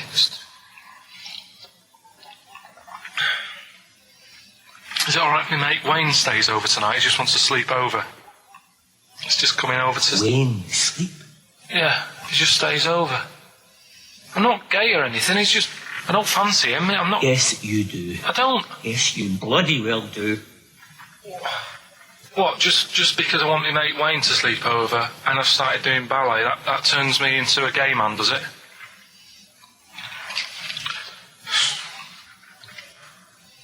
You haven't seen my Village People album lying around? You're asking for a hiding. Just joking, just having a laugh. Just didn't mean... I've had enough in here, I'm going out. No, from now on, you stay here. You look after your nana. Got it? Yeah. Yeah. Alright. Well, there it is. What's the question? Powerful. I'd like to know what was the name of the actor that Karl was taking the role of. Does that make sense? That's not Yeah. grammatically quite right, but Well, anyway, that's yeah. fine. Who was the young lad that Karl was taking the place of there? Name the actor, not the character. And just email in ricky.gervais at xfm.co.uk. You can win yourself. You gotta be fast. You can win yourself a VHS edition of Billy Elliot worth £4.99 price. I'm going to leave the sticker on, which has actually got the price on. Brilliant. I'll leave that on so you know just what you've got in you. Foo Fighters. No, it's not. Yes, it is. Feeder. Feeder. Yeah. I don't know what I'm doing now. Why have we got to stop? Sorry, we just had an argument then. Why have we got to stop at 5-2? It's just the football's on, isn't it? So So what can we do? We got do a link here, and then we can play. talk here, we'll play a song. do a little. What about chat. the competition? We got to announce the competition. Well, Steve. Well, I can tell you right now that there's only 2 people, it would appear, that are interested in a VHS copy of Billy Elliot. That's how mediocre that gift and that prize is, Karl. I don't know if you want to learn from that. Yeah. But I'm going to give this one to MJ McKay, who has correctly identified that you were taking the part of Jamie Bell in Billy Elliot. So, well done. Right, just forward me that and I'll sort that out. We'll get the video. What film are you doing next week? Dunno, I've got been out and bought a couple, got Silence of the Lambs I can do something with. Right. Bought Fight Club, but it's a bit difficult. You know, always open to suggestions and that, so you got any favourite films? What about the 1930s film Freaks? Oh. Can't wait. I cannot wait for That'd be your... brilliant, that'd be good. Excited about that. Why don't you do a film review of that next week as well? Yeah, well, it depends. If the fella, you know, if anyone's got it, just send it in. I'll send it you back once I've watched it. So that'd be good. Next week we'll do... Oh, please tell me there's going to be more Cheapest Chimps. Yeah. Oh, thank goodness. We'll see what the press say. We'll see what the press say about that. Looking forward to that. Do you know, like, you're always having a go at my ideas? Yeah. Little, Yeah. you know, Cheapest Chimps you put down. Mm-hmm. Again, I normally come up with these because you don't come up with a competition idea. Sure. Yeah. He's done him again. Yeah. Well, Cheapest Chimps, mine, you're dissing it. Yep. Rockbusters, one of the most successful competitions ever. Uh-huh. And he means in the world, not just on XFM. Yeah. You put that down. Yep. Right?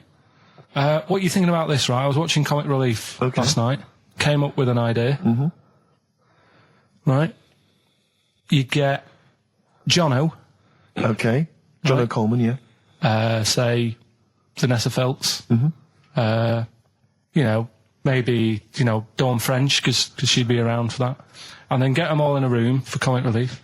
And what you do, put a cake in front of them. Yeah. Right? And like, you don't feed them. And like, they're going, oh, I'd love a bit of that cake. Right? It's called Famine Academy. Right. Right? Whilst they lose pounds, they get pounds. Right. What do you think? Play a record, Karl. Well, I love it. again. I love Do it, you know what I Karl. mean? Yet again. Small Faces, All or Nothing, finishing this week's edition of the show. Is that because Karl would love to see pictures of people with small faces? Very small faces, yeah. He'd love anything, wouldn't it? Anything. Brilliant. Oh, I'll tell you what, go in the basement of Waterstones or Foyles, right, and go down to the books with, you know, sort of congenital illnesses. You'll see some brilliant pictures, I'll tell you.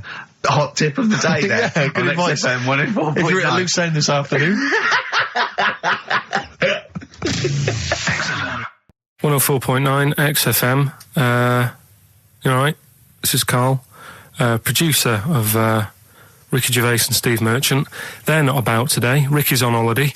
Steve couldn't be bothered. So I'm left here with all the DATs. That's a digital audio tape of all the shows they've done since they've been here over the last, I don't know, year and a half or something. So we'll play you some of the best bits. Alright, so here's the first bit. Well, listen, still to come, right? We've got the monkeys thing. Oh, chimpanzee that. And when I was out last Sunday, right, at Johnny's birthday party, Yeah. Steve was there. Yeah. Got talking about stuff. And a debate that we didn't really finish cropped up. It blew your mind, didn't it? Amazing. Oh, I know about this. Steve told me. This is the infinite amount of monkeys. Or a monkey with a typewriter and an infinite amount of time would eventually come up with the works of Shakespeare. Yeah. There was no debate. It's a philosophical, mathematical problem. There's no debate. It's true. It wouldn't happen. No, listen, Karl, listen. Infinity sorts it all out for you, right? An infinite amount of monkeys at a typewriter, right? They do everything. They type everything. Infinity just sorts it all out for you. There's no getting to it and they're going, oh, well, let's have a look what they've done. This one's come close. Did Romeo and Juliet. It would do it all. It would type everything ever possible, conceivable. Yeah, but It's a mathematical... Well, infinity we've heard sort- your side of the argument, Rick. And I'll be honest with you, it's a persuasive one. But let's hear Karl, because he heard about this in a pub last week. Yeah, so what's he's your got some problem? strong What's your ideas problem with himself. it? What's your problem with it?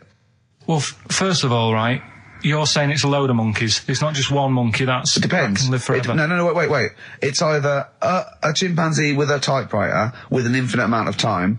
He would eventually, by definition, mathematically, type everything ever possible, okay? Or it's an infinite amount of chimps with typewriters, and one of them will type it first time. But already that's not right. You either need to have What do you mean? monkey. What? You mean Let's hear his employment point. laws? He What do you mean can't- it's not right? Let's hear him out, please. If it's one monkey Yeah. with a typewriter that's got loads of ink in it and that, right? At least it knows what it's done in the past. It's not... Keep going. Crime. If you've got a load of monkeys, it's like if you have too many. What's that saying about too many chefs? Too many chimps spoil the soup. Right. Well, it's the same thing. It's like, well, I didn't tell you to put salt in it. I was going to put salt in it, and it messes it up. Whereas if it's just one, they know what's gone on. So what I'm saying is, honestly, just leave him go. I can't be bothered. I want to hear. I want to hear the rest. This blows my mind. He doesn't know what this does to me. It's a mathematical problem. I want to hear the rest. well, it's just I just don't think it will happen. What do you mean you don't think it'll happen? Infinity works it out for you by definition. Well, what's stopping them typing the same thing again? They would. In fact, the problem should be if you had an infinite amount of time that it would type. It works for Shakespeare an infinite amount of times and everything else an infinite amount of times. But you know, that's not as. But not Shakespeare. Oh, shut up, you idiot! Rick, do you know what he said to me? I said to him, I explained it to him. I said, God. you've got an infinite number of monkeys, infinite number of typewriters. They will type the complete works of Shakespeare. He said, have they read Shakespeare? You're an idiot! Play a I said record, no. 'cause I'm not having this They're not doing conversation. it from I'm not memory. having it because it really, really winds me up. But you're saying they'll do it with no spelling errors. Well, they do it an infinite amount of times.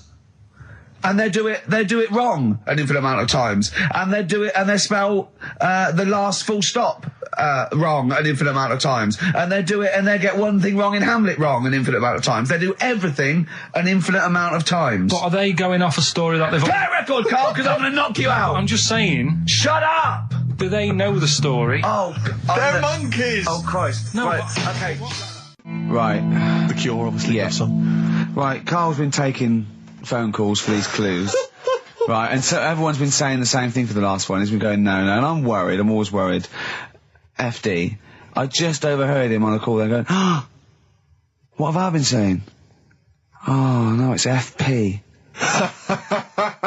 Dickhead. Right, give me the clues out. It's a rollover. Right, tell people, we're really sorry to anyone who would have got that right. Okay, right, do the clues quickly. Tell them it'll be a rollover, so we have to do 3 new ones. Do you not write these You're down, such Karl? I don't write the answers down in case Ricky looks over the thing and sees the answer. Why would I cheat? I'd rather you do something right with your life.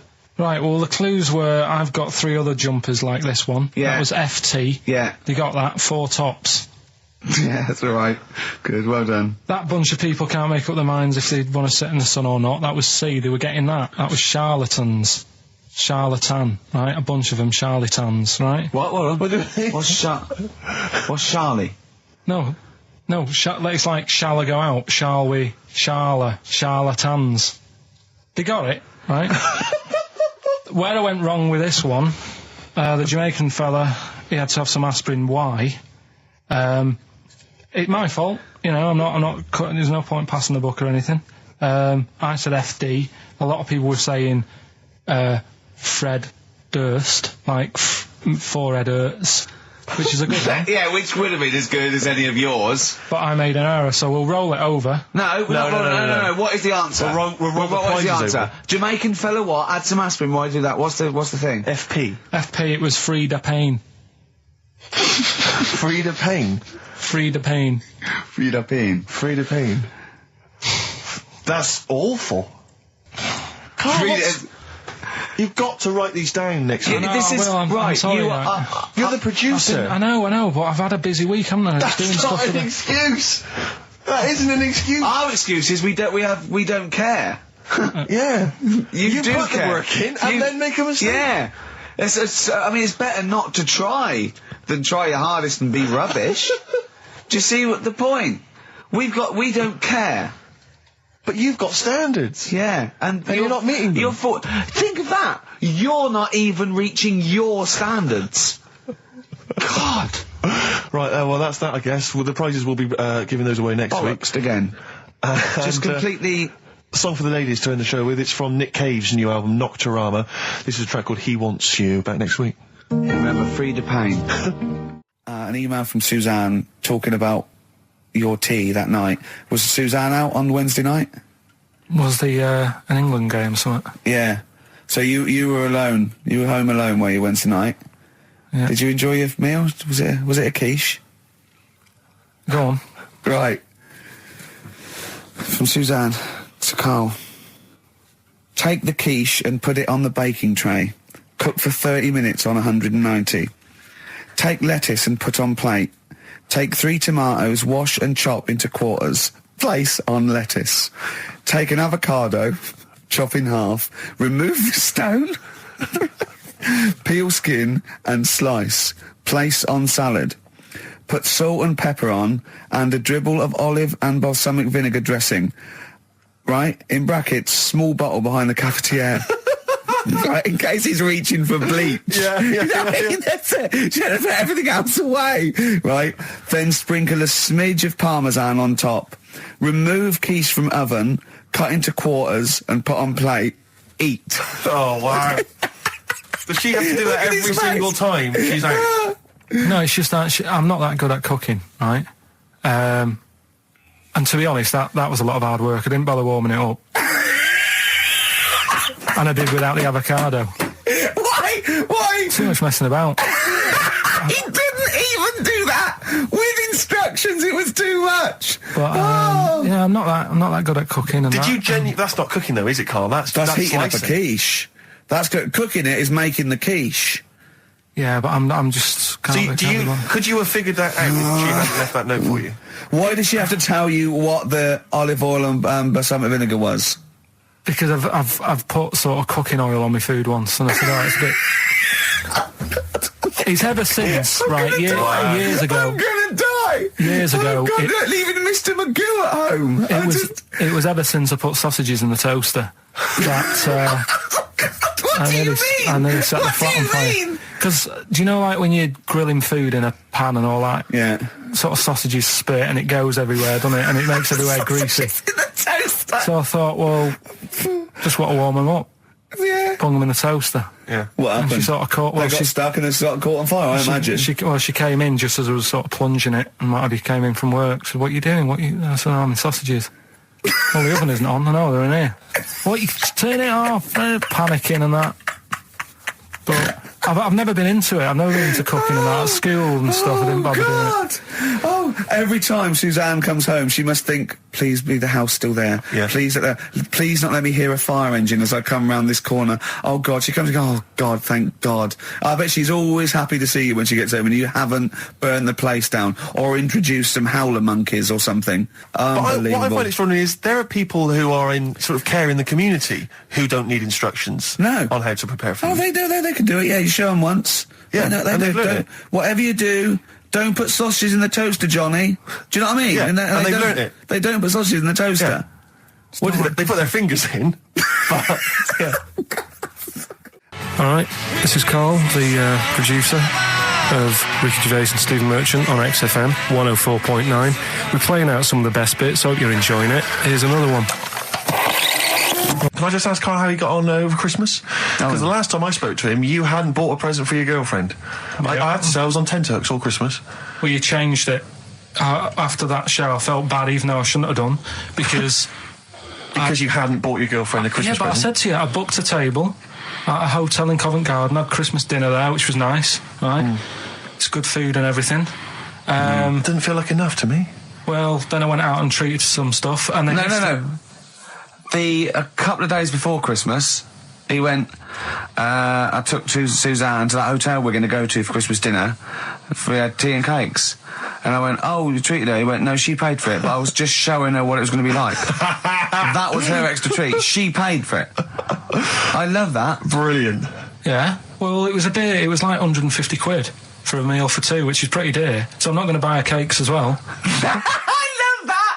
All right, love, have anything you want. You pay for your own pudding. I'm not mental. Yeah. So you treated her to some other stuff. Some bits and bobs. What, and so she chose them and you paid for them.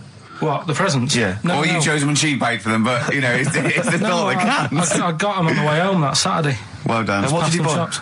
Well, just some bits. It might be personal, Steve. Well, I don't care. Just some bits. Yeah, Just but bits and pieces. leave out the personal bits. What bits? Just little things. And then yesterday, right? A monkey wrench and a new washer for the shower. Yeah. Some recordable CDs that you need for your job. Oh, So, dear. now, when you gave those presents to her, did her face light up? Right.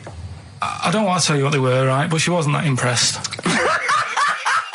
You're going to tell us what they were now, Tell Karl. us what they are. You even know what they are. She told you on Christmas Day. Hold on, wait a minute. But it doesn't matter what they are. It does matter what No, they it are. doesn't. It doesn't. does, Karl. It's you, mate. Of No, course it doesn't matter. Oh, God! Have you just remembered? Yeah! Right, but there's no need. I've got to tell him, Karl. I really want your permission because I don't want to be I know it's not, but we know it's not that embarrassing. It's really quite sweet. Yeah, but in a way, right, the way I look at it is, right, Christmas, even when I was a little kid, right, is not... Please let me tell him, Karl. Well, let me just tell you first, though. Oh. Let me tell you why I didn't go all out on the old present front. All right. Justify yourself. Right? First of all, I've covered it up since then anyway, right, with that present, because I bought her some shoes yesterday, and she did say, I'll give you the money for them, but when I get home, I said, it's all right. I said, you can have them, right? So not only did I buy her some food on Christmas Day, I got her shoes. She's probably had a And they feel like a horse. Yeah. It's sort of like, yeah, there you go, there's your shoes, there's your food, right, bed down, see you later. Yeah, but what I'm saying is I she's have done... fed and clothed Yeah, her. did you comb her hair? She's done well this year, right? So, the thing She's is... done well this year. It's like you're a single parent living on a council estate with a smack problem, and you still managed to buy them some Right. Lego. When I was a kid, right, it wasn't about what you got. I remember one year when I was about 8, right? Oh, it's going to make me cry, isn't it, this? No, it's not. I'm just Go on. saying the way it is, right? I woke up at about 4 in the morning. And I was like, oh, what forgot? And I couldn't sleep. I was that on edge. It's the excitement of Christmas, isn't it? It's like, oh, what's wrapped up? I need to know. Yeah. And it's the fact that people are saying, no, you won't know until tomorrow. Yes. That annoys you and winds you up. Okay. So I got up at 4 in the morning, Yeah. opened my presents, and then went, right, I know now, went back to bed, had a great sleep. Yes. Right? So it's nothing to do with the excitement of what you get. It's the excitement of not knowing what you've got. And then what happened when you got up to go down with the So presents? hang on. So what you're saying to me is that you could wrap up a brick because the thrill of Christmas is in hoping and being excited about what it is, not the actual gift itself. Yeah. Is that what you did? That's- did you get a brick? No, let me tell you now what he got. He got her a present, right? And she said, she came and I said, yeah, he got me. It was an industrial-sized packet of condoms. It was a joke gift. No, it No, wasn't, it wasn't a joke. It wasn't even a joke. I went home that Saturday after the year, past Boots, thought, might have something in here. They were on, like, some value. Right. You passed the Were makeup. they used? Right, but Passed anyway, the makeup. You passed all the other. Past the Feminine makeup, stuff. past the lovely vanity cases. Yeah. the foot spas. Exactly, Yeah, the yeah. bathroom Oh, hold products. on. How much are these, love? For 100? Yeah. $4.99. Yeah. Do I get them reduced if I buy in bulk? So how many did you buy? What was it? I don't know, probably about 100. Right, okay. And is she allowed to use those with anyone? Did you wrap them? Can she just go out and have a wild Well, time you with don't need to them? wrap. They're already wrapped, aren't they? Oh. And then what did she say when she opened them? I'm No, just- wait. Carl, what did she say? Right, play a record and we'll come back to this. You're worse than my father, that's genius. What do you make of the first genetically modified baby? Oh. Are you worried about this? Do you know what did they do? What? Let me see what it says here. It Well, says, isn't it just choosing the, eye colour? Well, this is the concern, isn't it? That in the future you'll be able to decide whether it's a boy or a girl, how intelligent it is, what it looks like, is it handsome, is it ugly? Obviously, no one will choose an ugly baby, and so on and so on and so on. And so it means that where will it lead? Where will it end, Karl? Are you concerned? I've thought about this a lot. What will us three look like in the future if they're being, genetically modified beautiful people? What will we be like? How will we be considered in society? Yeah. But we've talked about this before, haven't we? About the cloning thing. Yeah. That's a bit weird. Yeah. But I don't think it matters because at the end of the day, right, you might look like some other kid, but it's the way you're brought up that will change your features and the way you are, your personality. If you lie, you get a long nose, don't you? Well, no, but listen, right, because I remember when we, you know, I was growing up on this estate. This is going to be good. Go on. No, it's not. It's just an example of how this doesn't work. Go on. So we don't need to worry, sort of thing. Sure. Right? Okay. So I'm growing up on this estate, and there was this woman about 4 houses down. Right, it's a bit rough. All right. Didn't fancy her. Oh God, no. Right, but she had a baby. Well, tell me about her first. I'm interested in this woman. Why was she? It was a very... Was it like being a man in a dress? I mean, I didn't grow up in a posh house or anything. And I'm not saying that if you live in a bit of a rough house, you're a bad person. What does she look like? But anyone can Tattoos? clean up. Look like Tony Green with a fag on. They didn't clean up much, right? Oh. Which, even if you've not got a lot of money, you can still try and make the place look nice. Yeah. Right? But she didn't, and a kid used to take a horse into the house. Sorry. Whoa, Neddy. What do you mean a kid used to take a horse into the house? Where did he get a horse?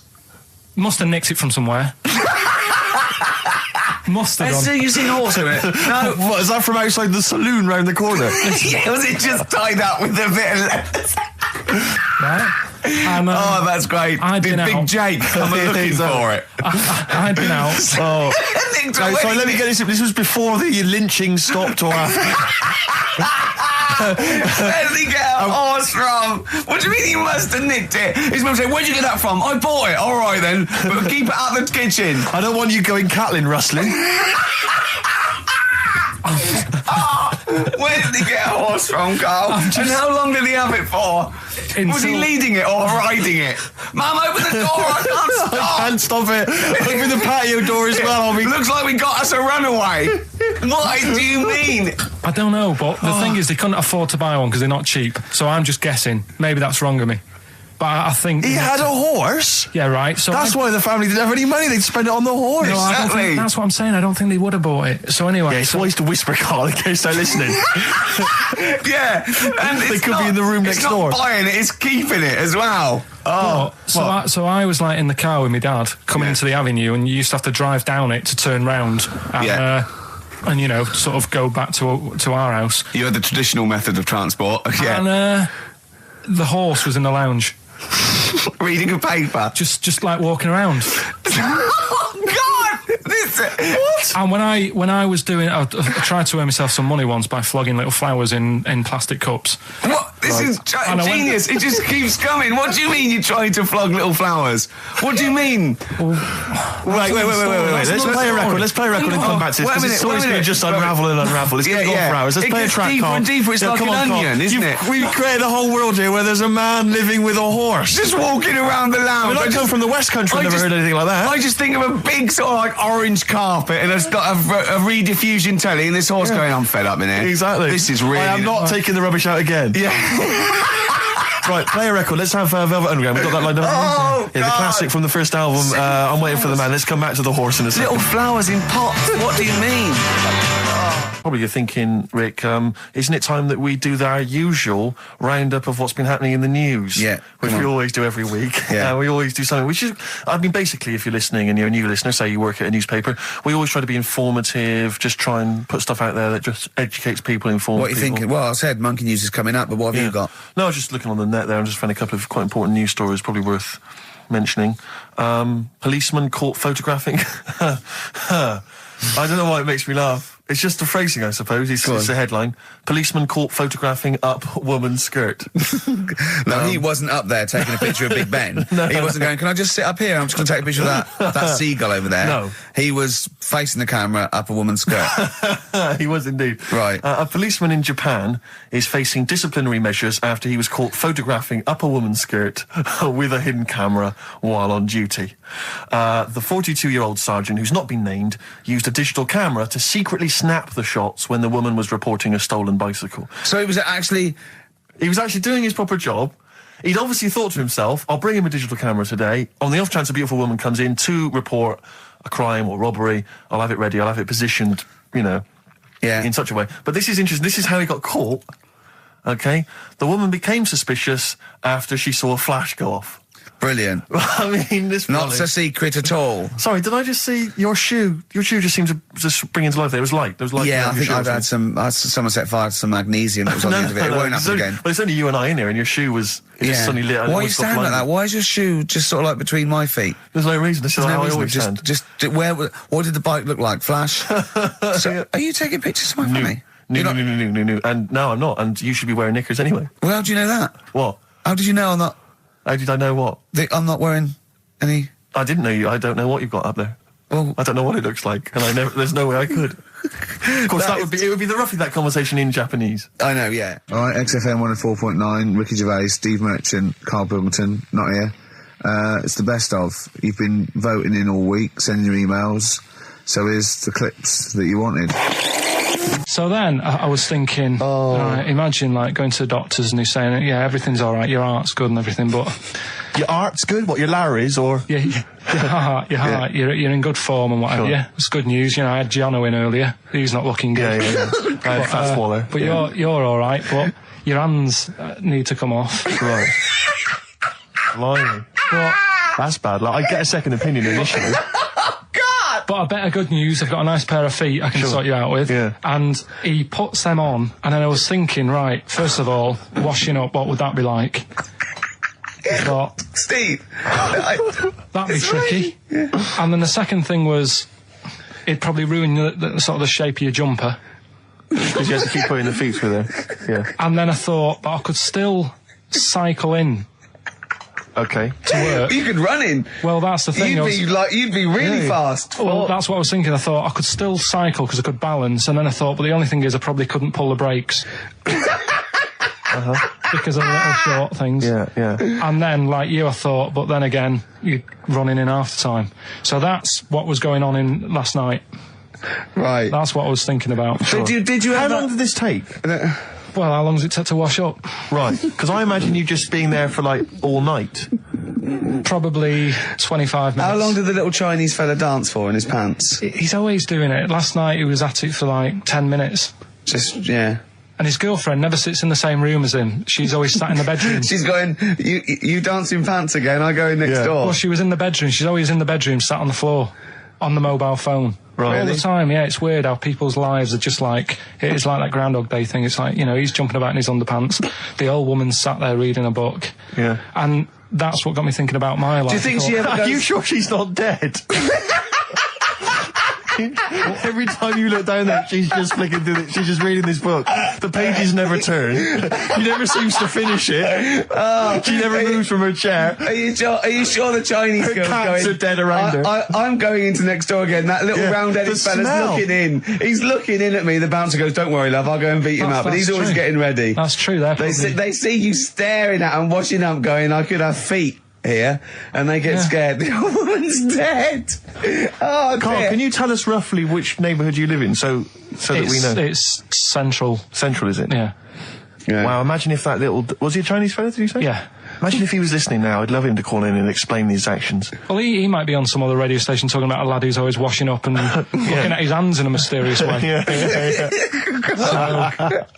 But do we know this doctor that would go, "Well, all right, Karl, you can either leave them as stumps or I've got a lovely little pair of feet." Why? I mean, I told Jane this, and Jane went, "Is that the only choice?" He could say, "Could I have some dead man's hands?" Have you got any? Where do you get the feet from? Where do you get the feet from? Can I have? What would you rather have then? Human feet or monkey paws?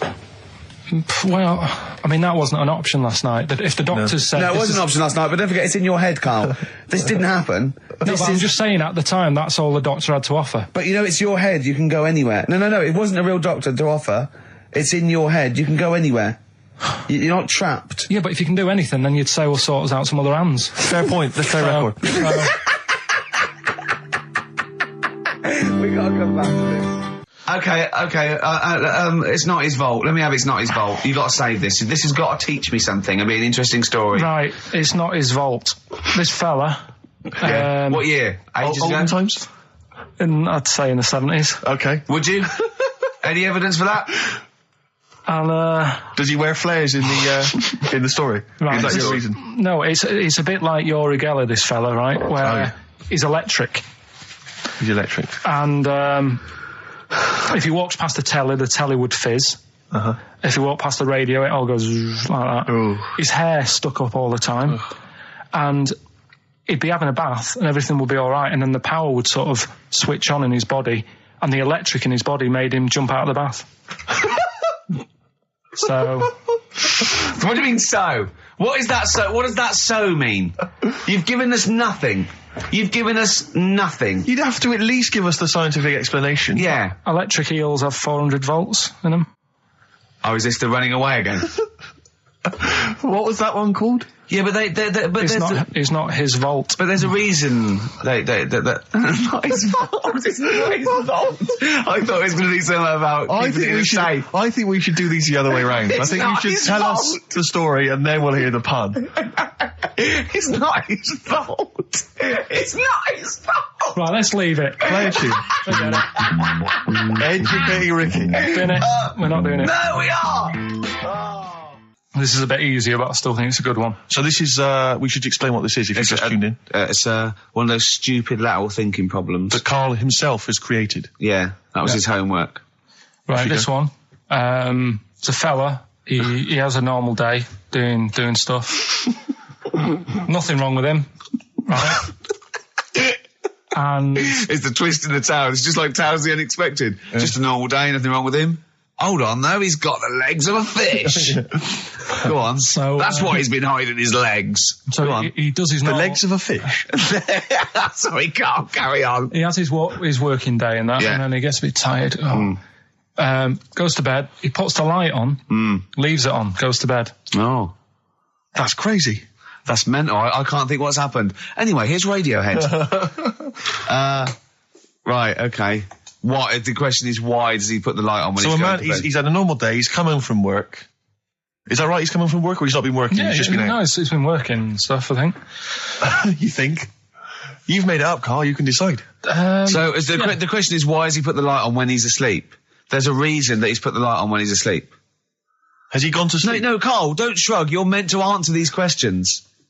He put the light on before he went to bed. Yeah, and the question you're he's asking gone me to is sleep, why? What's and the scenario? And the light's on and Yeah. that, but he's gone to sleep. Yeah. He started reading and then he fell asleep.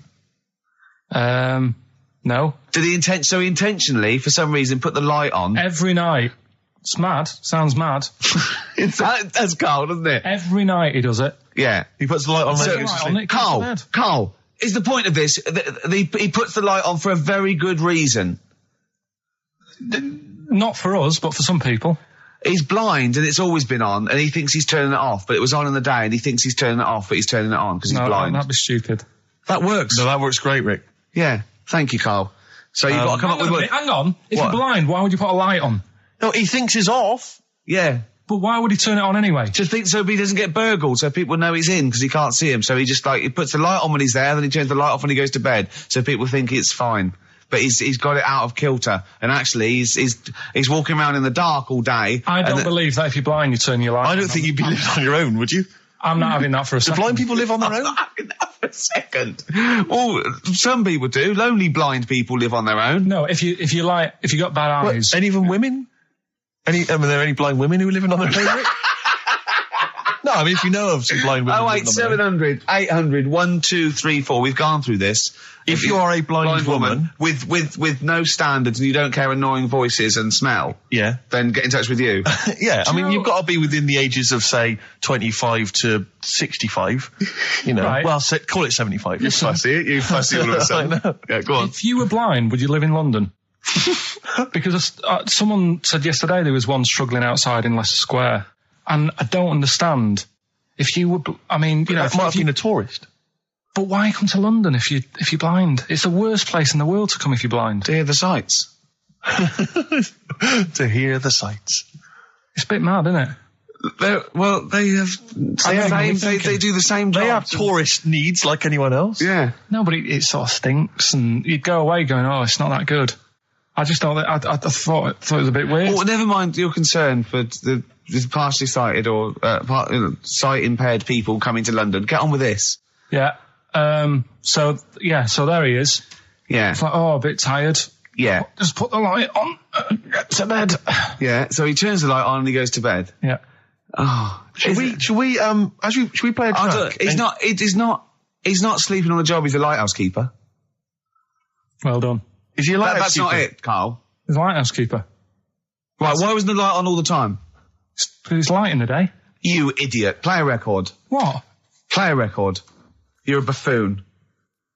No, actually, the light isn't on in the day, is it? No, it's not. I think you're the buffoon. Oh, yeah. Karl has won!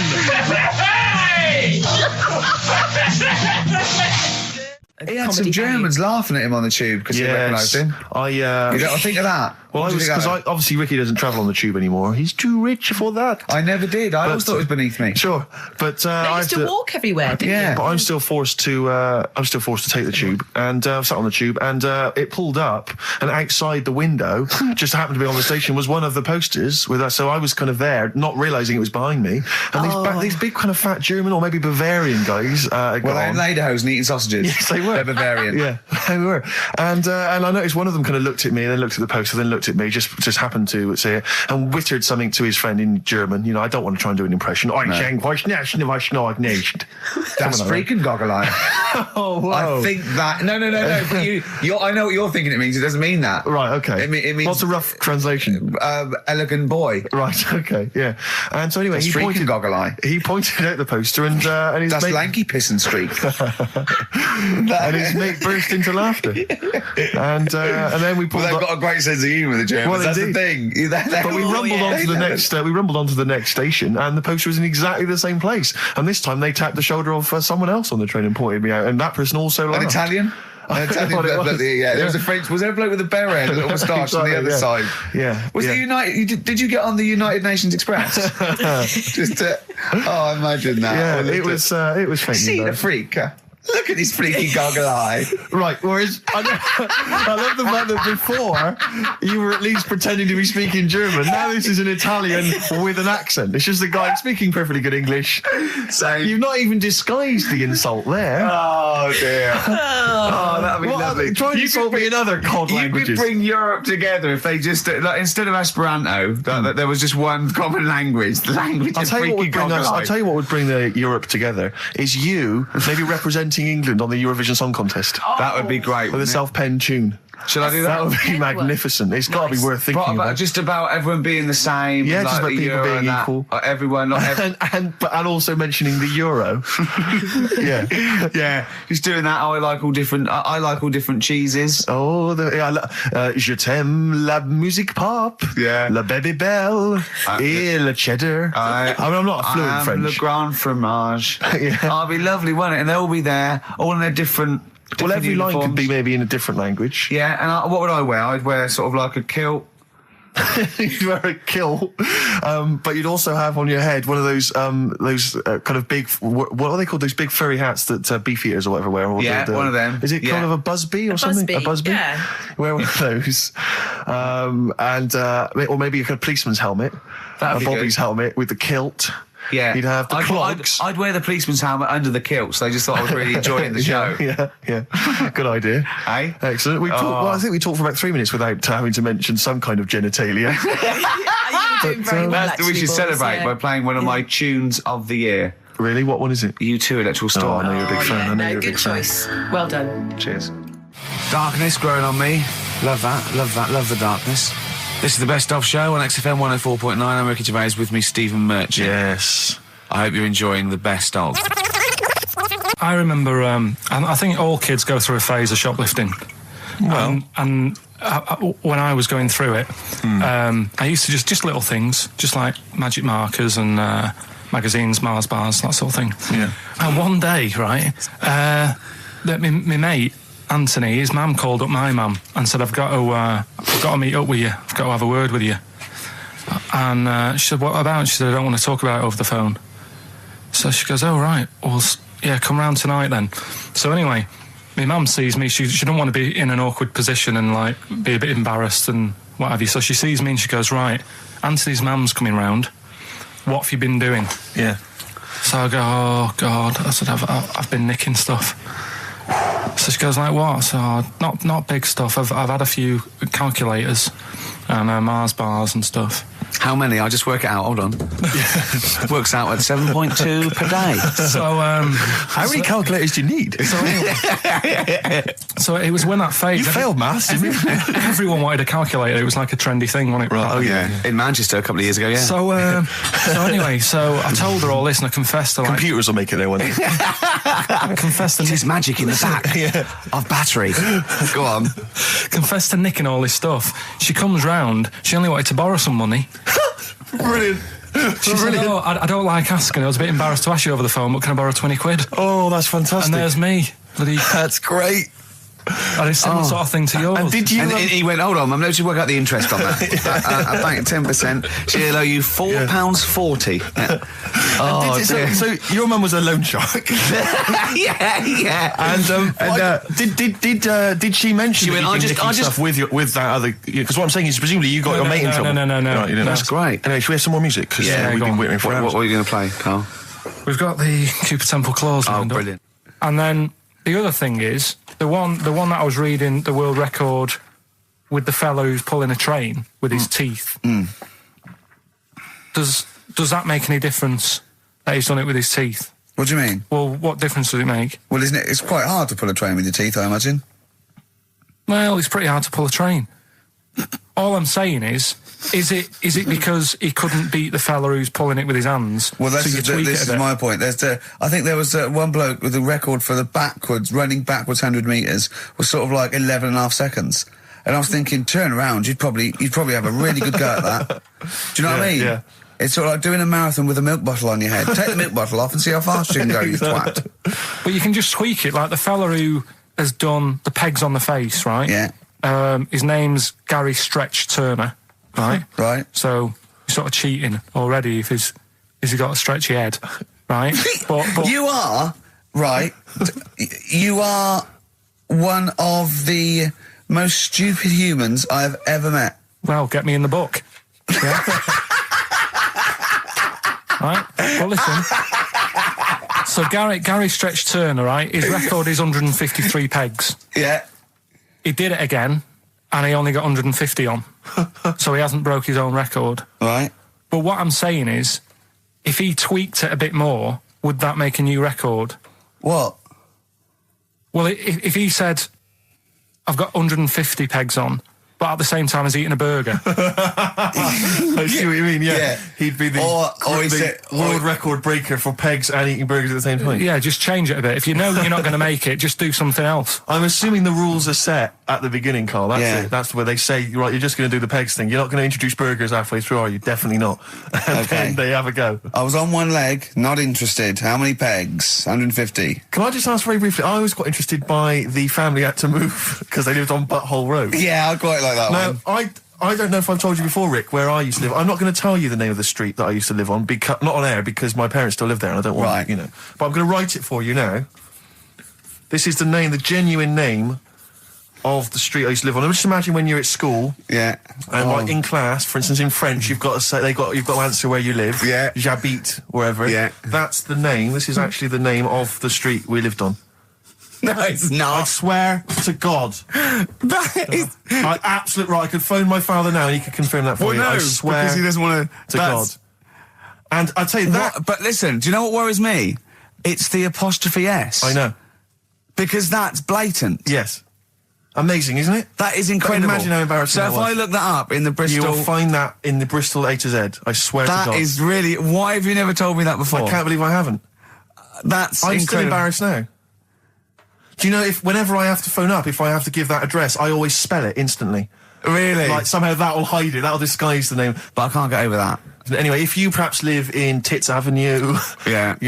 or... Wankling Drive. Wankling Drive, just get in touch. Let us know, we're not really interested. Ricky Gervais with me, Steve and Karl.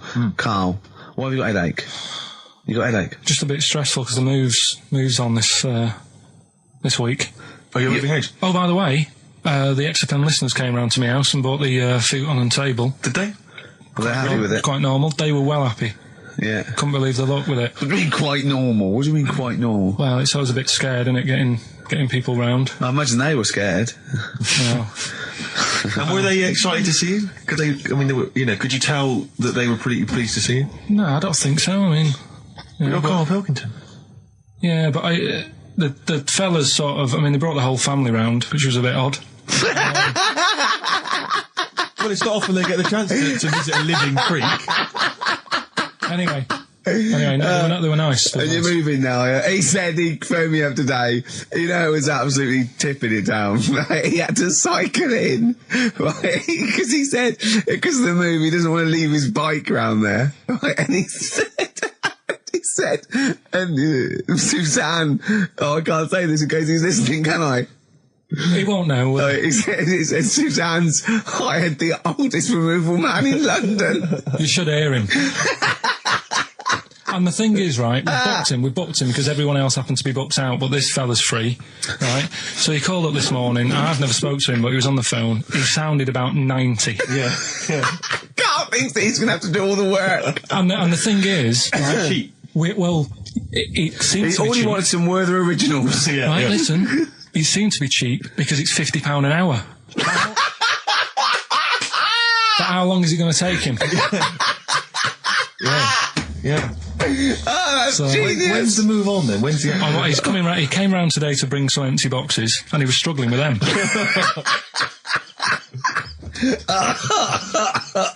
So it actually happens on Wednesday. Oh, God. Anyway, so Rick, I noticed that you were laughing and almost had a heart attack. Doesn't bode well for the boxing match, does it? Cough at the moment, and I've had my lemsip. what was that one you told me about with the porn? That was a good one. Oh, this was fantastic, right? Right. There was this. Sorry, can I just check now? We're just remembering classic episodes of the Tales Unexpected. No, this is important. Well, I saw one, right? I saw one on Tales Unexpected, right? And it was these two gents. What they used to do, they look down the obituaries and they'd blackmail the wife or the son of a dead eminent person, like might be a priest or a doctor, or and they'd go and they'd say, he bought some erotic stuff from us before he died, and he owes 100 guineas and all this sort of stuff, and they'd pay up because it'd be so embarrassing. They just didn't want them, so they'd just pay him, right? And this one bloke said, who are these people? I'll meet with them. And he goes round there, and he goes round, and they go, your father, he goes, my father could not have bought any erotic material from you. They did it, he goes, he couldn't have, he's blind. Right, and that was the twist. And Karl went, so it was magazines, not videos then.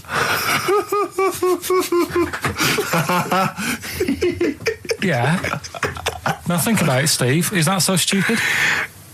Well, presumably it was set in olden times because people, professional pornographers don't tend to call it, erotic material.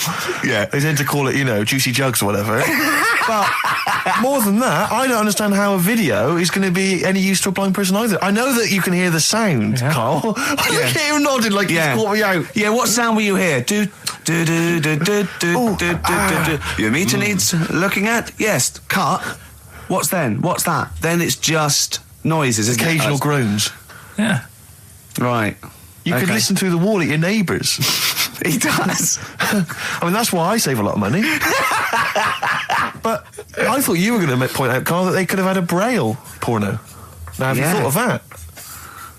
Look, feel the lumps on that. Exactly. Think about it, Karl. Think about it. You're excited now. Yeah. Your girlfriend's away, Karl. Yeah, the cheese grate is only under the cupboard. No, she's a good-looking lady. She got in from work that Saturday, right? And I said, look under the tree. Knackered. Right? At least it's Christmas. Yeah. At least I'm going to get a little bit. I said, look, you got some stuff under the tree, right? So did you give her a sugar lump? Right, she was really chuffed with that. But she said she was a bit puzzled because I didn't know we had any wrapping paper, right? So I ended up using wallpaper. You didn't take it off the wall, though? You had No, it was some left over, right? So she said, why have you used wallpaper? I said, well, I didn't have any paper and you were getting in a bit and I wanted you to have a surprise. So she said, can I have a feel of them? I said, no. Presents. You thought, right, I've got the right thing. Yeah. Right. And then Christmas Day, I said, no, don't get carried away. It's nothing really good. We said we weren't going to buy each other much. So there you go, open them. Yeah, go on. And can I just ask, had you received your present from her yet? Yeah. So what had you received? What did he have? Had some shoes. Nice. Right. getaway game for PlayStation. Nice. I'm just totting up the value of this. Go on, yeah. And just also think about how much fun and pleasure you get from them. Yeah. Although, of course, condoms, I can see the appeal. Well, okay. So I think but also add to that bit 150 quid for a meal. If you're going to start totting up, 150 quid for a meal. I bought some shoes, 72 quid. Yeah, that was after the event, though. Doesn't matter. All right, so you'd received these, dare I say it, thoughtful and nice gifts. You handed over the box of condoms. They were wrapped up. She unwrapped them. Yeah. Go on, take us through it. Walk us through it. Well, it's not something you play with on Christmas morning. Oh God! Oh, right. But when she opened what did them, she say? What did she say? Well, I wrapped them twice as well, so she thought it was something really good. Extra protection, right? And so she thought it was something really good. And then the disappointment would be doubled. Yeah, go on, yeah. And then she just opened it and went, "Oh yeah, so what's on the telly?" And that was that. Ungrateful. What an ungrateful woman that is. Well, Fancy not wanting. I told her a box of economy condoms from Boots. I said to her about the thing about, it's all about the surprise and that, innit? Yeah. You explained that to her? Yeah. What, after she'd unwrapped it? Yeah. Thoughtful. And she was all right about it. Yeah. She understood.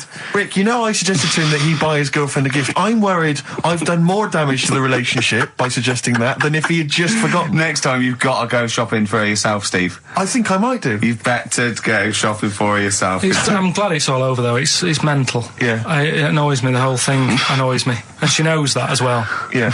She should know. What, she still insists on having Christmas once a year? Well. Wow. I'm No, but well, anyway, what did you get? I can't think what you bring to the relationship, Karl. I don't know what it is she's getting from you in this relationship. It's like she's doing all the work. 80 times. Oh God, Karl! I love it. You're brilliant. I know what she's getting. He's the. What? No, he's not thoughtful. No, but he's thoughtful. He's the best he can do with the brain he's got. Do you know what I mean? Right. He's doing his best. He's absolutely doing his best. There's no. He's working at the limits of his powers. Do you know what I mean? Though he's done as well as he can with what he was given. Sure. Yeah, and that's admirable. Yeah, it's like I think he's done better than you'd expect. I bet his teachers didn't even think he'd get this far. Do you know what I mean? What, find a girl? No, well, yeah, a job, a girl. Yeah. Do you know what I mean? Clothe himself. He's done really well. What do you think, Karl? You think you've done well? I think I've done all right compared to some of my mates. What are they doing now? Probably not that much. Do you know what I mean? Mrs. Matthews said I wouldn't be an high flyer. I think I'm doing all right. Yeah. Do you know what I mean? I have a holiday every year. Got somewhere to live and that. Yeah. Got a new flat, haven't you? Yeah, so where are they then, the condoms? Did she show them to her family and friends? No. Take them into work? Look what Karl's got. I'm surprised she told Ricky, actually. I was a bit disappointed in that. Yeah. Because I didn't go shouting around. Well, she was so excited, Karl, clearly. She was just so pleased and proud. Yeah. All right, play a record, we come back to it. No, that's it now. Streets, don't mug yourself, XFM 104.9, Ricky Gervais, Steve Merchant, Karl Pilkington, a regular Santa Claus. I'll leave it. Oh, dear. Right, listen, right, yeah, New Year and all that. He's great, isn't he? Rockbusters is underway. We're getting some good stuff coming in. I have to say, I'm amazed. Every answer I've had so far has been correct. I listened to the clues. I've got no idea, and I know you, Karl. I've spent time with you. Have you seen the XFM listeners? Well, of course they're the same as Karl. Sure. Of course they've got the same mindset. Yeah. Oh, right. So what did you do for New Year, incidentally? Well, I cocked it up a bit. Right. You're joking. On, You're joking. You're joking, mate. Go on. I went and booked a table. You got the wrong day. No, right. Booked a table at a restaurant that was shut. Right? What? I booked a table at a restaurant, and the one that I called, it wasn't the one. The call had been diverted. So Suzanne said, call them up and see what they're serving, right? Because I forgot to do that when I booked the table, right? That's right, anyway. Because the thing is, right, it's a restaurant in Covent Garden, but they've got one in Victoria. But when they answered and they said, no, Victoria, I thought that was the person who was answering the phone. Do you know how some people say the name? Right. So then when I called them up and said, what you thought he sounded a bit funny. Right? So I'm confused, Karl, but probably not more. No more than you would have been. Okay, it was a branch of a. He doesn't want to give the restaurant away, so he phoned it up. There's one in Covent Garden. They answered the phone. It's not, the restaurant's not called No. No. They said no, Victoria. Why can't we name the restaurant? I don't know why. It's not libelous. Are we scared that, like, are you scared people are going to sort of see you in there because it's your regular haunt? No, it's just like, you got to pay for stuff, haven't you? Right. I mean, it's... Okay, anyway, so you've got... I mentioned it before New Year, but it's not... So did you go all the way to the restaurant to find out that it was closed? No. What happened is I called... Was that the name of the restaurant again? Right, the restaurant's called Christopher's. They've got one in Covent Garden, they've got one in Victoria. He phoned up, he went to book, it's a lovely restaurant, I've been there often, I recommend it to him. He phones up, said, can I have a table for he said, no problem, sir. Right? And then, so I said, oh, you better call up, see if they've got any haddock on the menu. And he went, hello, and they went, hello, Christopher's. Victoria went, Victoria? They went, yeah. He went, oh, no. That's it, innit? So then I just said, no, forget it. I'm not going all the way over there. So I cancelled it, right? So when I called up Suzanne and said, look, I've made an error. The place we were going to is shut. Was she surprised again, or? So we're not going. So she said, oh, try some other places. And I did. They were all booked up, right? I was fed up anyway. I hate New Year. It's always like this, isn't it? So I said, look. You know the common factor in all these stories? You hate Christmas, you hate birthdays, you hate New Year. It is you. Right? Yeah. So I said, I'll sort something out. Yeah. So I went to Tesco. Leave it with me. Went to Tesco's, boots were shut. Got a lovely plate of condoms. Did you just stay in and play with her Christmas gift? Blowing them up. I've done some balloons. Well, it was. I think we did stay in. And I watched that thing, 100 Greatest Moments, which was annoying me. Did you see, there was a nudist on it? You know how I feel about them. Yeah. Right? Did you see him? Man with two knobs. There was a man with two knobs on it, and a nudist who just like wanders about the house. But it said, and when he visits people, I was thinking, who lets him visit? I go, exactly, But you must go there with trousers on and go, hello, lovely to see you. Go, just pop all these off. Well, not really, no. And I tell you what annoyed me the most, they had a white sofa. If you were a nudist, you'd get a darker one. Right? So anyway, right, so we ended up watching that. That annoyed me. And then I was tired by about 11, and I said, oh, let's go to bed. And she said, you can't. And that annoys me, the fact that because it's New Year, you got to stay up. And it's like, well, why? Can't we just... They should bring it forward, so in case you want... To quarter to 10. Well, you stay up, and it's like my eyes were dead heavy, and I was like, oh, I want to go to sleep. So just stay up, and then it's midnight, and you go Happy New Year, then you go to bed. Yeah. Well, not everyone, Karl. Some people have a little party. So it's over with anyway. Yeah. Sorry, are you 86 years old? 86 on my nerves. Do you ever enjoy it? You never seem to have any fun, Karl. This is what disappoints, this is what worries me. I feel like you're going to die. You're here, you're here, Karl, with us two. We've got three, as I was just saying to Steve, three of the greatest comedy minds ever in one room, and Steve pointed out, since the goodies. True. Do you know what I mean? Well, I mean, it should be party central. Yeah. So anyway, right, so this is when I spent time thinking of new ideas. Right. We've got Rockbusters, that's rolling. There's people coming in, they're getting them right. I don't understand it myself. As ever, Rick, you'll be amazed and confounded. So I don't know the answer, and I haven't looked at the answers. I just like that moment. It's like when you go down Christmas and you're excited about a present, and it's like some condoms. You know what I mean? Well, I love that. That moment. Yeah. I don't know how he's going to top that next year. I don't know how he's going to top that. All I can think of is some corn plasters. Right. It's all right, love. The batteries are included. Got you a pumice stone. Right, now... And then we went on to a whole thing about homeless. He wants to do a game show with celebrities being homeless for a week. What do you think? Actually, I've got to say, that's not bad at all. It's not bad, is it? No. Right, do you know how, like, Lenny Henry went to the jungle? Yeah. Right? And you've got who else did it? John Lovely made slippers out of a bra. Right? So I'm thinking, like, get a celebrity and say to him... No, just because... I'll tell you why, right? I'll tell you why all this came about. When I was walking back from that Christmas meal that I bought my girlfriend for 150 quid... Right? Lest we forget. Right? I was walking down Mortimer Street, and there was an homeless fella there, and it was like, oh, it's really, really bad. But the weird thing is, it was about, I don't know, probably about 8 o'clock. Yeah. No, about 9. Right. And he was asleep. And I just thought, do homeless people ever think, I think I'll have an early one tonight. Right, that's what got me thinking. It's a bit weird, the whole lifestyle of it, the fact that he had an early night. So, like, the fact, what if it's a bit weird that he's sleeping not in a home, but on the street? No, it's just that if I was homeless, I'd probably stay up quite late, because it's not nice. Do you know what I mean? What are you talking about?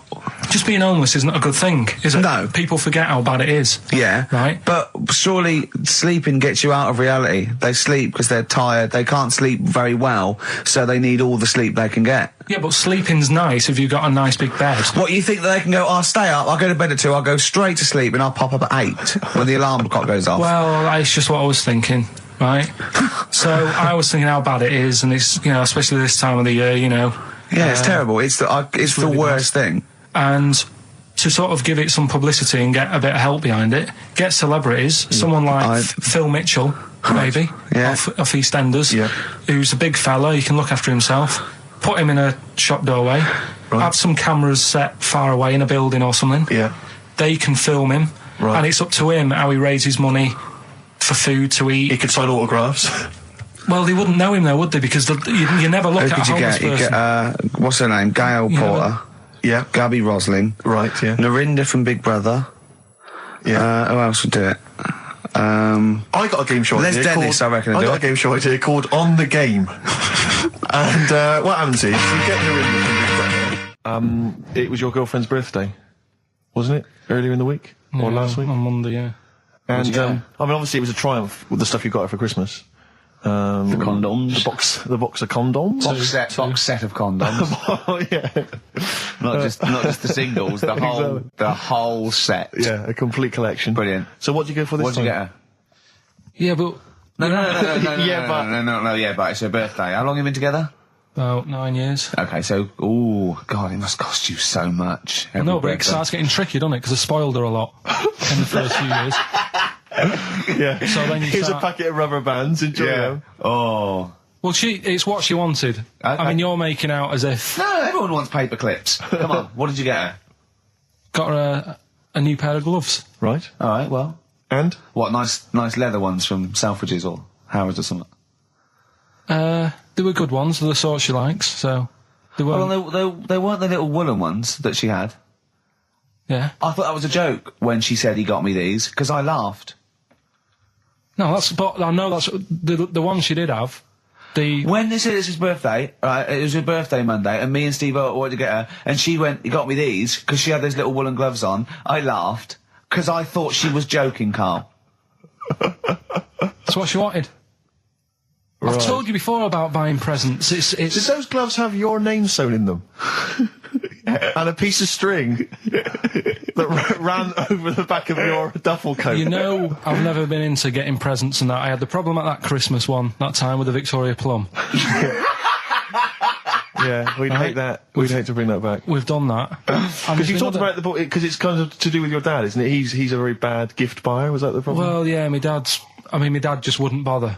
It was my mum who sort of made an effort, and she sort of worked out half of what I wanted, then she left it to me dad to get it off someone, see if he could get one cheap or whatever. I love the fact that usually people talk about, like, drinking heavily or violent abuse, right? Yeah. But here's what he's been left with and scarred with from parents is bad gift buying. Yeah, and that's the Victoria Plum incident. In the greater scheme of things in the world, that's not a bad thing to have, is it?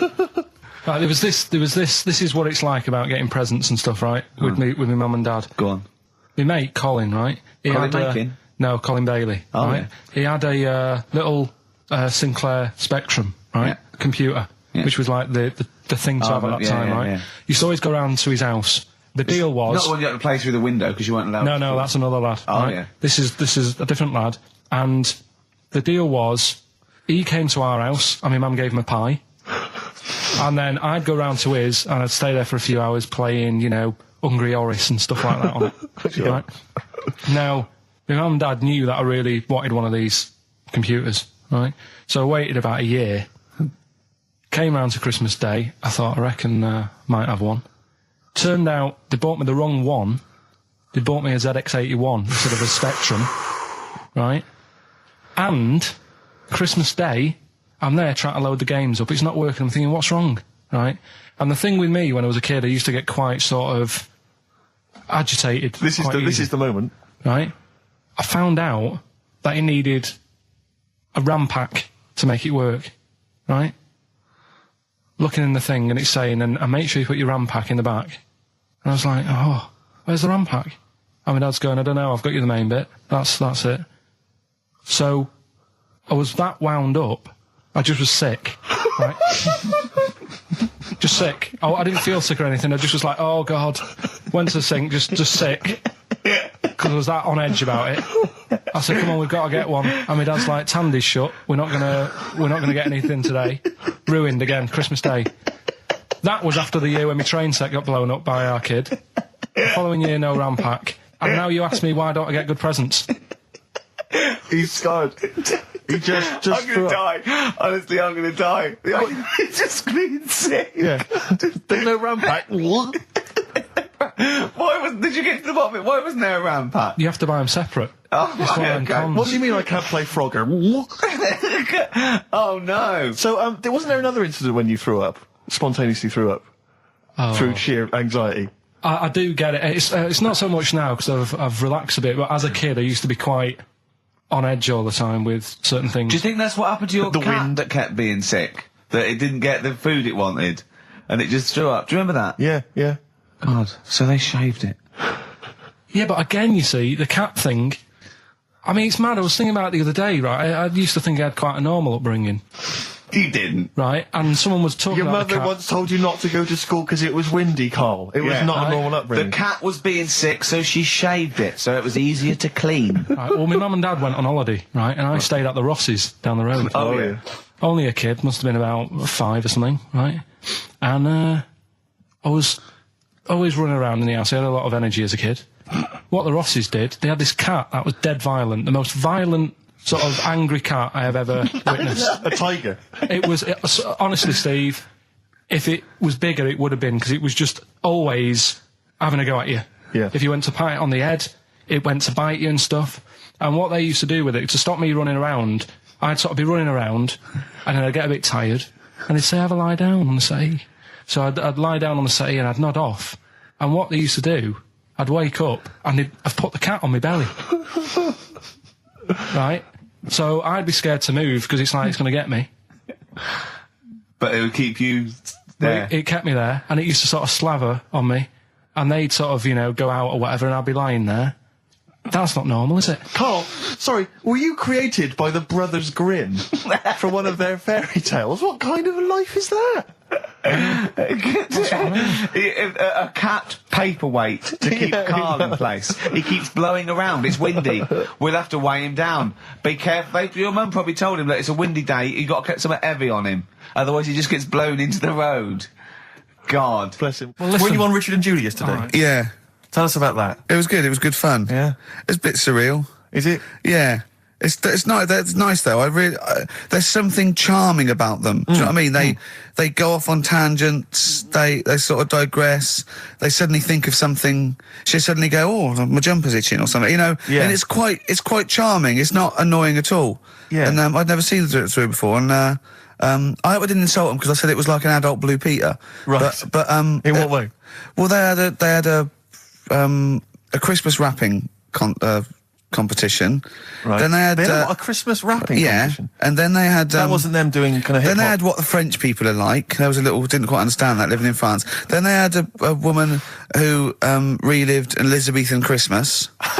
The bit that made me laugh was she was sort of announcing this through an Elizabethan microphone and PA to all the people sitting around dressed as. I'm a bit confused. This sounds fascinating. It was good though, and at the end I said, next week I'll be washing a tortoise and that. Yeah. And the producer said, if you do want to make something for the show, we'll definitely feature it. So I might make some of those things that you spoke on Blue Peter, like sending sort of, I remember they made a chest of drawers out of 3 matchboxes. Yeah. For Barbie doll or something, or Action Man. Roll Over DJ by Jet on XFM 104.9. I'm Ricky Gervais, with me Steve Merchant and Karl Pilkington. All right, Karl? Yeah. Bit miserable today, Karl. Let me explain why. Go on. Steve, and to you, the listeners. Well, we came in to a big big bunch of stuff dropped off by, who was it, Becky from Marks and Spencer, just like lovely stuff, food, presents for the cat, books, just, you know, to Ricky and Steve who do the show, right? Ricky Gervais and Steve Merchant. GQ presenters of the year. Creators of The Office, right? Award winning. Karl's looking over, I go, well, maybe, it's not for you, no. And then he told me why he's grumpy anyway. Go on. Do you know what XFM are giving everyone? How long have you been here? About 6 years. What are you getting for Christmas from XFM? 2 CDs. Is that of your choice, or do they choose them? There's a list of about 30. Right. Tell them what you chose. 30 CDs. I've gone for Kings of Leon album. Yeah. And the best of Bob Marley. Haven't we given them away in the past or something? Or you could have burnt them off, couldn't you? You could have done copies. Illegal, but you could have done that anytime you wanted. I don't think Bob Marley minds if you bootleg his CDs. It's out of order though, isn't it? It is bad. Although is that always the case? Has it always been the truth of all the time you've been here? No, it has been better than this. Yeah, although you do get paid quite well and you do have an easier time. Yeah, but don't give me the CDs then. If it was a milkman, you don't go, have 2 bottles of semi-skimmed. Happy Christmas. Yeah. That is a valid point. Do you know what I mean? Have you complained? Who is it who made this decision? There's no point. No point, is there? Why? Just no point. I don't like moaning anyway, just... Has it come from up top? Is it from the capital people? Just everyone. That's what everyone gets. Yeah. Yeah, but will Christian get 2 CDs for getting up at 4:30 every day for about 5 years? And keeping the station afloat. Probably. Yeah. So that's why I'm a bit fed up. What are you listen to first, Marley or Leon? Well, you have a bit of Marley. I'll tell you what Marley's good for as well. You'll go have a little beach holiday, aren't you, over Christmas, going to Lanzarote? Listening to that on the beach, you'll realise how wise XFM are in the long run. You go, well, look, they could have given me 400 quid, right? Well, I'd have spent that. But this is, the legend lives on. That keeps on giving. So you're probably, you know what I mean? Think how much what you got to think of is how much all his great songs took, not only from the depth of his soul and, all his sort of angst and knowledge and love, and then all the studio time, the marketing, and they're just giving you one that. They go, don't worry about that, Karl, just have it. And you go, what? All the time we spent with Bob Marley and everything is there. You know, have it, Karl, have it, Karl. And Practice. Yeah, have that. Thanks, well done. Carry on. We're still going to pay you for the work. Yeah. That's just some on top. Here's a little piece of Bob, free. Yeah, so don't moan, it's extra. So they didn't have to give you it at all. Play a record, you ungrateful little swine. Some people, like the homeless, aren't getting anything this Christmas. This is my Except to favourite chill. Elvis Costello track of all time. It's Alison. This wasn't on the list. Right. Elvis Costello, Alison on XFM 104.9. So that's it. Well, maybe I'll tell you what. A good idea, Karl. Just beg. Just ask for other things. What do you want? What do you want for Christmas? You must have a big fan base out there willing to make you things. Maybe like a little, I don't know, gloves, pair of gloves. Just like Little woolly hat. If you want to send a necklace in for Suzanne, that'd be handy. Oh yeah. That's what she wants. Is Suzanne listening today? No, she's out. Right, okay, this is the dilemma. Me and Steve, yesterday, were trying to convince Karl that it would be a good idea to buy Suzanne a Christmas present. Okay? Now, why aren't you going to buy her a Christmas present? Explain, Karl, why you don't think you should buy her a Christmas present. No, well, I've told her I'll get her one, but in the new year. We're going away on holiday and that, so there's no point taking stuff away. Yeah. Going to Lanzarote next week. Just get something in the sales after Christmas for the, yeah. Yeah. Right. And me and Steve were trying to explain to Karl that she would love it if you bought her something on Christmas Day. Yeah, but she knows now. But Knows yeah. what? I've told her. So No, she's well, I'm getting going to out. tell you, do you know, right, this, dear listener, this was Karl's worry. I said, I bet she's got you something. And Karl was worried in case he got her something and she hadn't got him something. Yeah. He'd be livid. He didn't want to be down. He didn't want to be a present down. Yeah. Look at his face. So buy her a nice necklace. Don't spend, just spend 100 quid, just a little token. We're going away. We're going taking her away on holiday. You're not taking her away, are you? What, you're paying for it, are you? Yeah.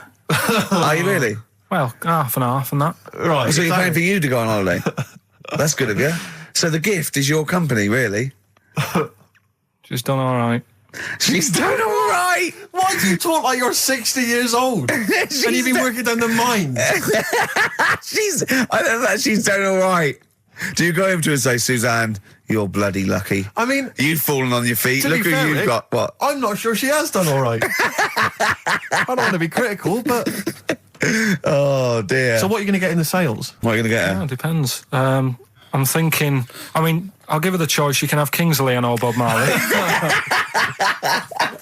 Right, I'll let her decide there. Oh, dear. I can't wait to see you. Where are you going, Lanzarote? Yeah. Where's that? Don't know. Suzanne sorted it out. I said, Lanzarote. I said, is that Africa or is it Spain or Portugal? Just thought you don't know. I went, what do you mean don't know? I goes, well, what's the currency? I went, don't know. I said, Suzanne booked this one, did she? Yeah. I thought, where is it? Is Lanzarote African or foreign? Somewhere foreign. I was looking last night, and doesn't look that good. There was like one of the highlights of the things it says you've got to do is go and have. Apparently, they've got restaurants in caves, and that's like one of the things they say you must do. So, if that's a highlight, do you know what I mean? Right. So I'll do that. Go and see what that's like. Yeah. When you're on the beach, Karl, do you wear the very, very tight Speedos? No. Do you walk around with them? Sort of longish shorts, t-shirt on, probably with a sort of a light shirt on top of that. Right, sure. So quite wrapped up then. Covered up. Do you wear a hat? Because obviously the bald head there's risk of sunburn. No, I just put a bit of lotion on it. Lotion on there. Yeah. Just have a bit of a wander down the beach, have a look. Yeah. See if there's any old blokes with their tackle out and a backpack. A lot to look forward to. So yeah. There you go. Yeah. Well, we're looking forward to finding out how you get on. Yeah. And interested to know what she gives you on Christmas Day. More scintillating chat after this next song. All right, bit of Placebo. Yeah, love it. Special needs. Placebo, Special Needs on XFM 104.9. Email in where Lanzarote is. I don't know if it's Italy or Spain or Europe or maybe Africa. You know, these are the sort of things, these are the reasons I come into it, to at least learn something, innit, Karl? We've stopped educating Ricky, so I've stopped learning, you know, about things like the woman who ate mud all her life. I saw you something before when we were in the office. Go on, what was that? What did you teach me? They've just counted how many fish are in the sea. And that. No, they haven't. They've just done a census. A census? What, of fish? Yeah, some fellas have gone in the sea and they've got to work out. There's about... Mrs. Spratt, is this your son? No, he's a lodger. Okay, well, let's mark him down. That's 2. Oh, I've lost count. 6,000,400. Oh, darn. So how many are there? About... There's a lot. There's... Oh.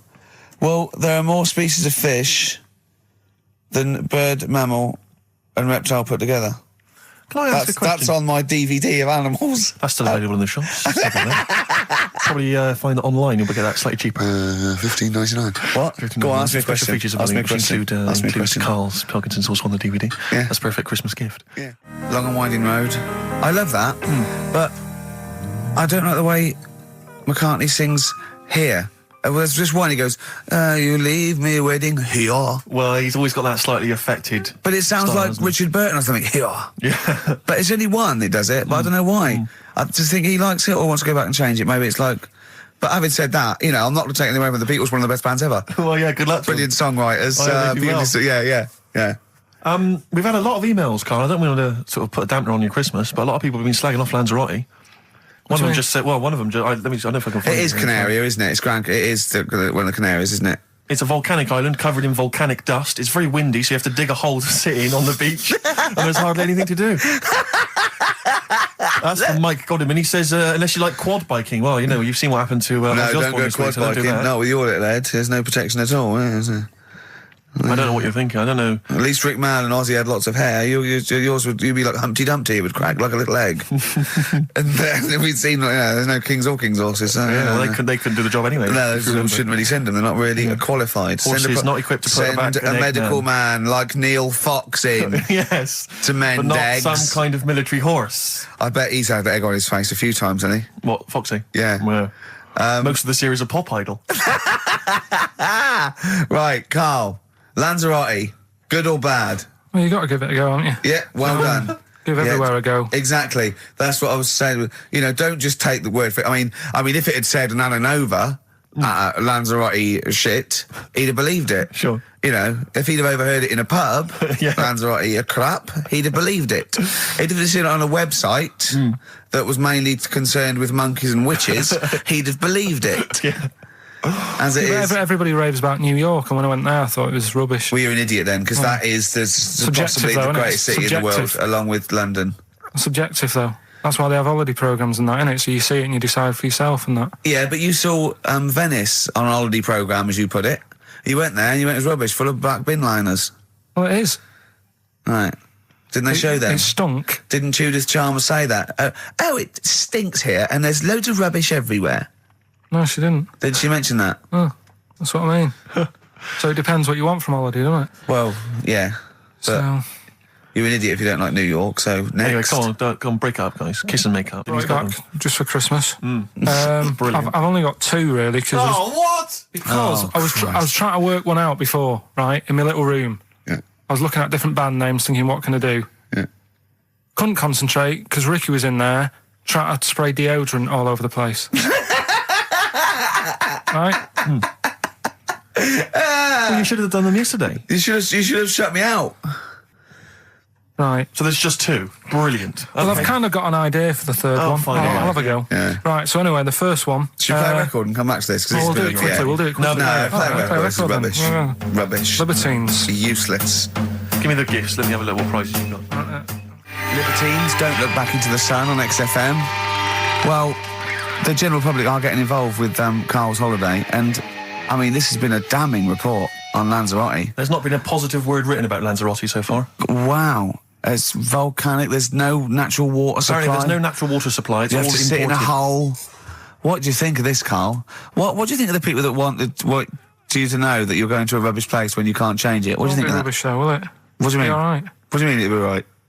Because I'm going to go there thinking, oh, there's no water and that, and there will be water. No, they didn't say there's no water. What did they say then? There's no natural water supply. Whatever. I'm not bothered. Doesn't bother me. All right. I'm going to have a good time and that. What are you going to do? What do you plan to do? Got a book. What book you got? Rich Hall book. I'm just going to read that. So, Brilliant. and the weather's better than here, isn't it? Yeah. So... gonna have a good time. Someone emailed just now. They said they're listening online and there's a problem with their computer and everything's sped up. The music's sped up. Our voices, Rick, are sped up, except Karl's. That's how slow he speaks. So when everything's sped up, he sounds normal. Right, we're doing Rockbusters. Yeah, come on. What rubbish. I wonder why we stopped this game. Well, I think it's probably exhausted him. He needs to go to some kind of volcanic dust island for a holiday. With no water, Yeah, exactly. just to dry out and get some new ideas. Oh, I'd love to see you sitting there on these black ash sands, just sitting there going, I'm thirsty, Suzanne. There's no natural water. I've finished my Rich Old book. I can't focus. I'm going blind. I need some water. Oh, brilliant. Oh, bless him. Anyway, happy Christmas. We said we weren't getting out, didn't we? Right, go on then. It was the premiere. Did you see the coverage? It was a premiere of Lord of the Rings Part 3. I can't be bothered. I mean, man alive, I'm sick of Lord I of the watched Rings. the first one and I was actually I've never been into all that sort of stuff. Never liked it. Gollum and Dungeons and Dragons and gatekeepers and weird magic and Harry Potter I want to punch his face in. I know what you mean. But I mean, it's sort of like, Well, Lord of the Rings, when I was at school, if you were into that sort of thing, you were a nerdlinger. They would beat you up, they'd shout Exactly. heckle abuse, all that sort of thing. You know, I wasn't a fan. I actually don't know anyone who admitted they were into that I know. nonsense. It was shameful. It was embarrassing. Now, the whole world's gone crazy for it. Even the tough guys, the hard nuts, the streetwise kids, they're loving it. Can't wait for the third one. I see people raving about it. It's Jonathan Ross, all these people going, it's the best thing I've ever seen. It's 3 hours and 10 minutes of trolls and goblins and magic spells and large feet and magic rings. I'm loving all that crap. What's wrong with I you know. people? I will smite you with my sword. It's just interminable. The orcs and the Norks. I saw some people playing this game. They had a big manual and a dice, and they're in a pub, and they're all fat with beards, right? And he threw a dice, and he looked down, and he said something like, outside them, the 3 miles to Mumra. And they went, oh, well done. I want to go and say, what is this game? Yeah. What? It's absolutely extraordinary. Well, they showed some coverage of the Lord of the Rings premiere on TV, and there were people dressed up as some of the characters. There was a girl chatting saying, well, I just think Gollum's hilarious. What? People talking about telling me Gollum's hilarious in this new film. How is he funny, my precious? Oh, my precious. What's funny about this? I'm losing it. I'm genuinely... Is he like Yoda? I don't know what the joke is. I'm missing it all. And when the walking trees started talking... Oh, man, I love it. Gollum's the little one that looks a bit like Gandhi. Yeah, exactly. The computer-animated Gandhi. Yeah. Yeah. Is that all right? Yeah. I think that's how he's described in the book. But this is the other thing. I say, then they go, well, Tolkien, J.R.R. Tolkien, he's a genius. You know he created his own language? Whoopee! Karl comes up with a new word every week that he's made up. He's not a genius. Yeah, well, the bloke, a look of frighteningness came across his face. Frighteningness. Yeah, Karl's new word. No Blue Sky, The Thorns. That's beautiful, isn't it? On XFM 104.9. Karl, you're losing your rag a little bit. What's the matter? Nothing, go on. See? What's the matter? No, what's the matter with I've Karl? got something to cheer him up. Someone's emailed in, Emma's emailed in, she said that for those in the know, they referred to Lanzarote as Lanzagrotte. Brilliant. He's a bit fed up. He's got 2 CDs for Christmas from a company that's he's been with for 6 years. He's a little bit grumpy about having to answer the phones. He wouldn't go and make Steve another cup of tea immediately. Selfish. Yeah. Karl, what are you thinking? Nothing. Go on, what were you doing? Come on, Karl, you're getting paid for this. Project. Out. We'll take one of those CDs away. All right. Right, okay. Are you in a film this week, Karl? We're doing that now? Yeah, go on. Get it over with. Hang on a minute then. Get it over with. Let's get this show over with. We can go home. You can go off to Lanzarote and sit on some ash. Some charcoal. He's not happy about that. That's annoyed him. The listeners have all ganged up on him. Yeah. XFM giving him 2 CDs. We've had more calls for his resignation this week than ever before. What do you think of that, Karl? What do you mean? There's another reason. Do you know what I mean, though? Because he's grumpy. He's not just giving it. He goes, well, I can't help it, can I? I don't want it. You're being paid well to do a job. People have tuned in to be entertained, to have good songs. Me and Steve are working here. I'm pressing the buttons. I'm paid to press the buttons. That's what I'm doing. Has every CD started on time? Then why would they give you Monday off if you just paid to press the buttons? Don't get every other Monday off, do I? So have you stopped doing that now, have you? Well, yeah. Why? Because there's work to do in that. I'm not moaning about it. Let's get on with it. Right, Scrooge, right, is the film that I'm in. Thought I'd do a Christmassy one. Okay. Right? Yeah. So get people in the Christmas mood and that. Yeah, you have. Yeah, you have got people in the Christmas mood. You're like Santa visiting them. Right. So It's you in the film Scrooge. Yeah. Which version of Scrooge? The old one. Is it? If it's just you moaning with bells, I'll be annoyed. Right, go That on is then. essentially Scrooge. Yeah. Right, Scrooge, listen to this, and then there's some question at the end. All right. And you can win some stuff and that. Yeah. All right. Yeah.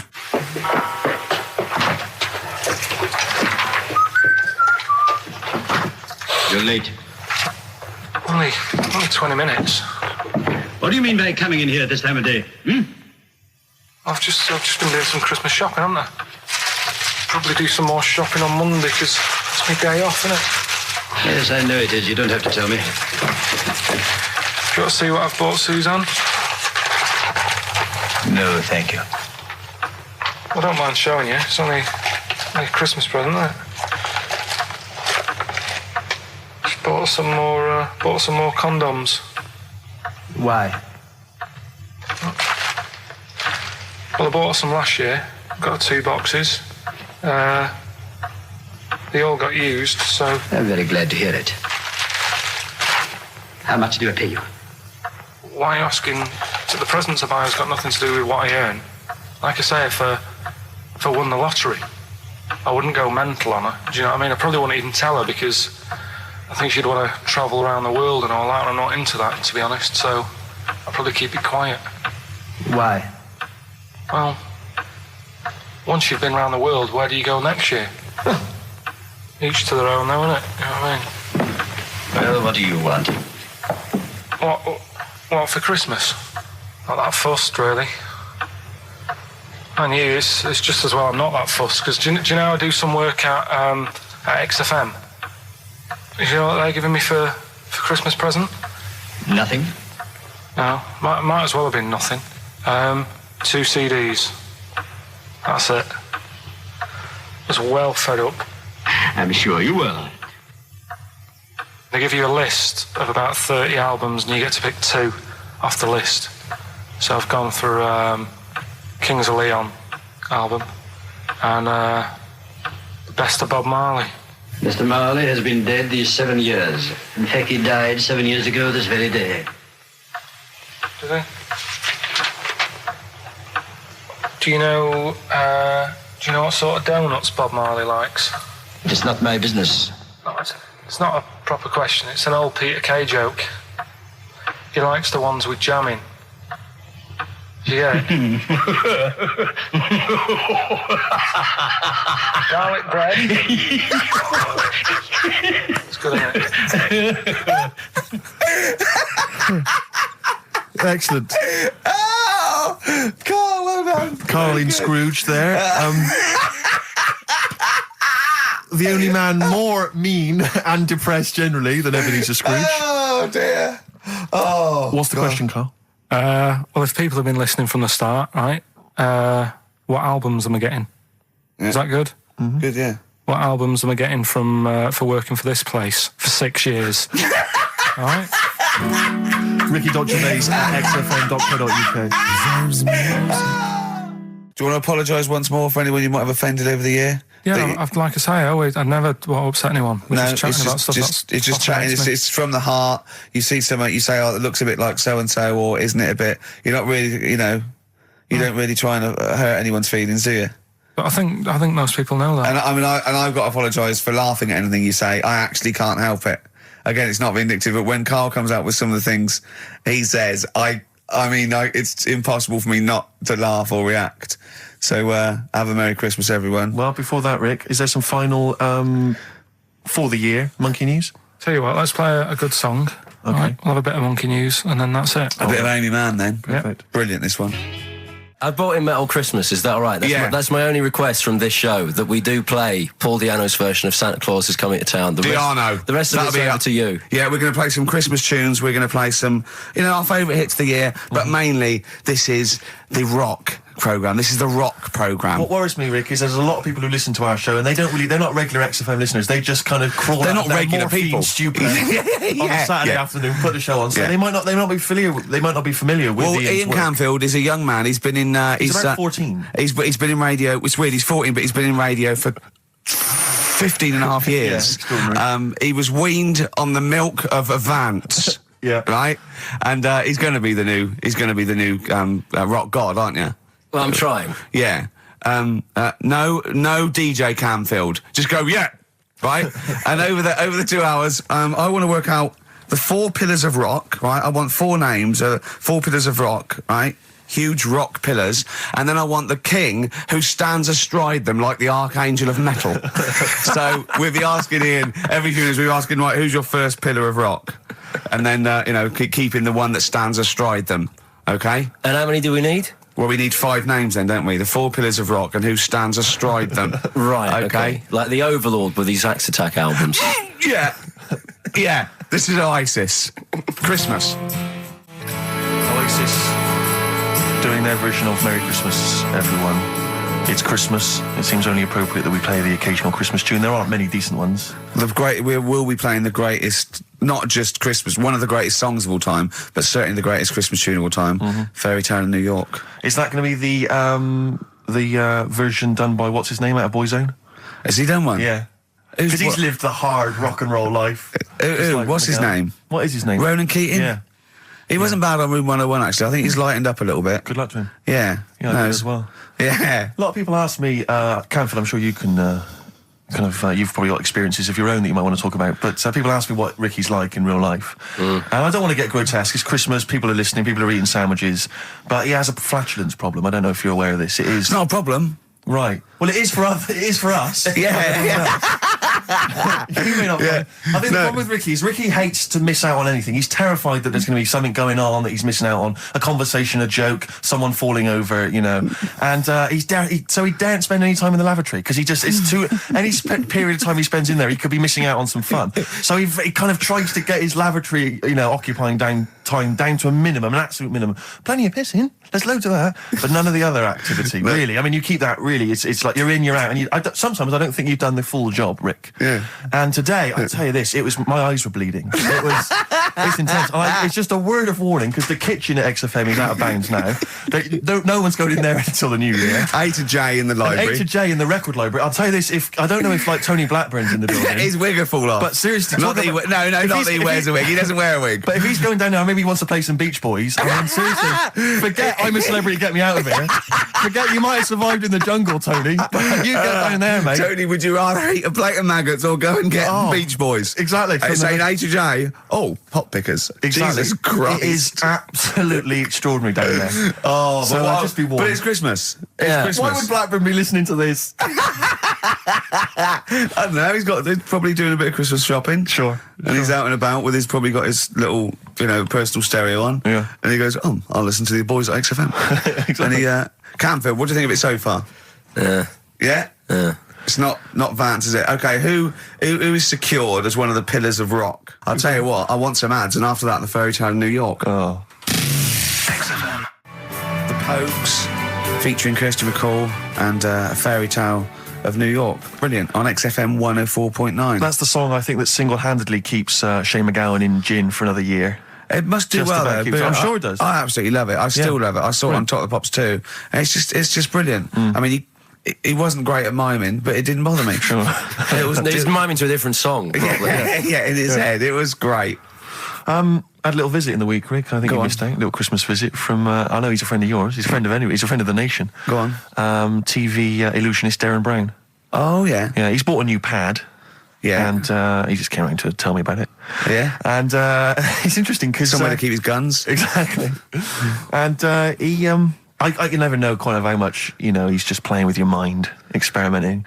But he was telling me about the place, and apparently... So he loves you? he's got a B-day in the house. Now, we were discussing B-days because... Never understood that. I've never got my head around it. To this day... He's not meant to.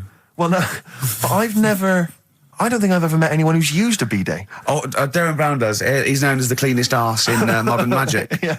I think, Rick, I was the subject of a Christmas con in the week.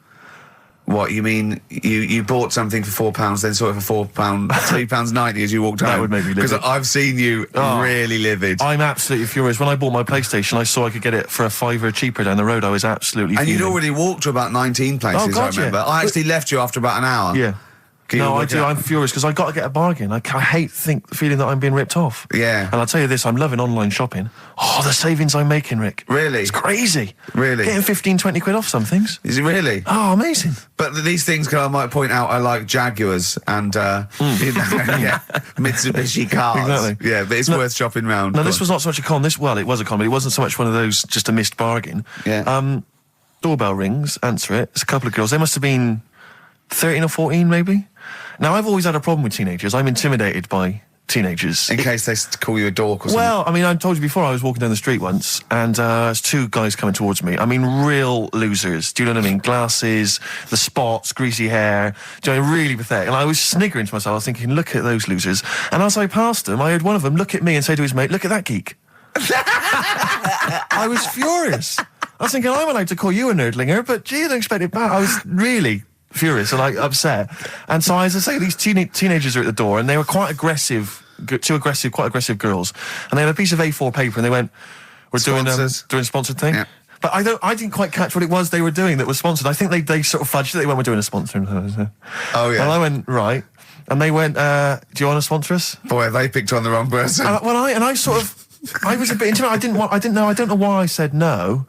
I was worried maybe it was part of some kind of, hidden camera show, Yeah. And so I said, yeah, all right, I'll sponsor you. So they handed me this form, and I always thought you were supposed to have quite an official-looking form for any sponsorship thing. But this was literally a piece of A4 torn out of a notepad. It was the back of a Gareth Gates poster. Exactly.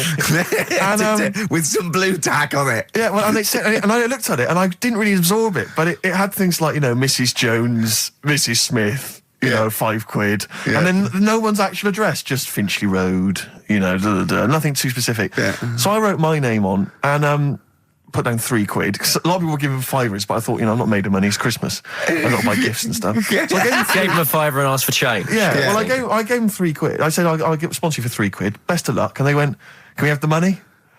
And I said, well, aren't you supposed to do the thing? And the woman the girl just looked at me. She just went, no. So I gave her £3. But what difference does it make? Well, I'm assuming, though, that it's not going to any charity. But it's no sponsored thing at all. But then I'm not being funny. The charity that it's not going to, you wouldn't have given to it anyway. It's true enough. So all that's happened is you're £3 down. But I'm £3 down. Yeah, but if it would have gone to charity, it'd be £3 down. The fact that it hasn't gone to charity doesn't matter because you wouldn't have given it to charity. Yeah, but if it had gone to charity, Rick, I'd have felt a little bit superior, a little bit smug. That would have kept me going for another 6 months. Whereas now it's just gone to a couple of weeks off the street, who are scamming people, possibly old people, Rick, and that's who I feel sorry for. They've not got a great deal of money. That's why I'm not worried about myself. I've got a bit of cash. But about the old people... Yeah. Although you are £3 down, which probably still hurts, doesn't it? It's still stinging. That's why I just like to tell you now, get off my chest. It's Merry Christmas. Thing, yeah. Just be careful. If you're living up in North London, be careful. There's 2 girls that are going around. I expect, they might come to your door. But they might be wary. Be genuine. No, I don't think so. No. They were common. They were very common. Do you know what I mean? Was the giveaway things like, Santa Claus had given £10, Exactly. Tony Blair had given £1? Yeah, I know what you mean. Yeah, I think you were conned, mate. Yeah. Right.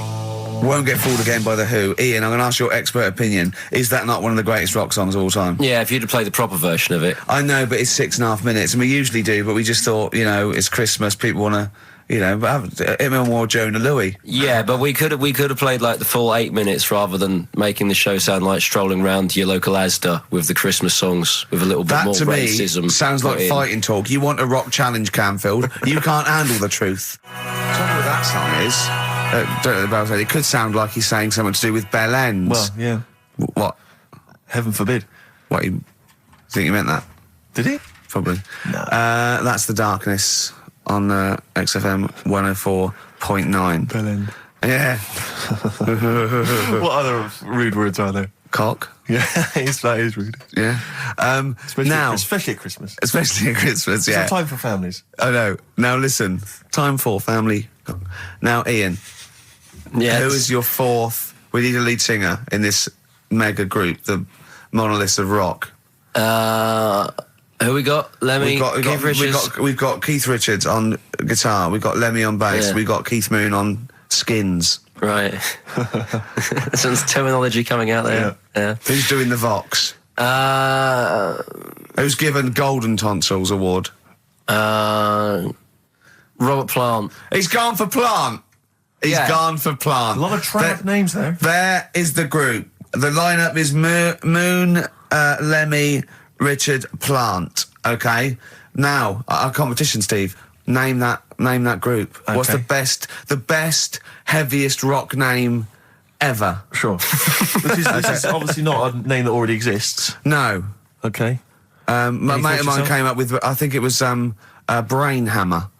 which right. I like. Velvet Nazi 666. Sure. So we want the heaviest, most mental piece of death metal, headbanging, bleeding out your brains rock. Axe Attack. Okay. Please welcome to the stage, Christ on a bike. Please welcome to the stage. Oh, look at you. That would be great. Yeah. That would freak out the metalers. Yeah. Cheeky. Yeah. Oh, now listen. They need a manager. They need someone who could introduce them. They need someone to stand astride them. Who is the leader now? Who is the king of all that rocks? Well, it's obviously Tommy Vance, isn't it? Do you know what worries me, Rick? We've said Vance a lot today. I'm wondering, the kids today, do they know Tommy Vance? Are they familiar with him? If they don't know, they shouldn't be listening. Okay. Fair enough. So, Vance is their manager. He needs to... They're on at Wembley. He's got them on at Wembley. They're the greatest rock band of all time. We need the name. Please welcome to the stage. What are they called? Phone in, email in, and the prize, we're going to get some... We'll rummage through the bins as Karl normally Get does. some old tat like Karl does, some VHSs, some CDs, greatest air guitar ever. Betamax. Yeah. Do we need to give out the numbers and stuff? Well, can email, don't can't get them to phone in. You don't want to talk to him, Ian, seriously. No, you don't want to, you know when what's his name says to Agent Starling as she's going to meet Hannibal, don't let him inside your head. Yeah. Don't talk to the listeners, Ian. Exactly, it's very much the same Please thing.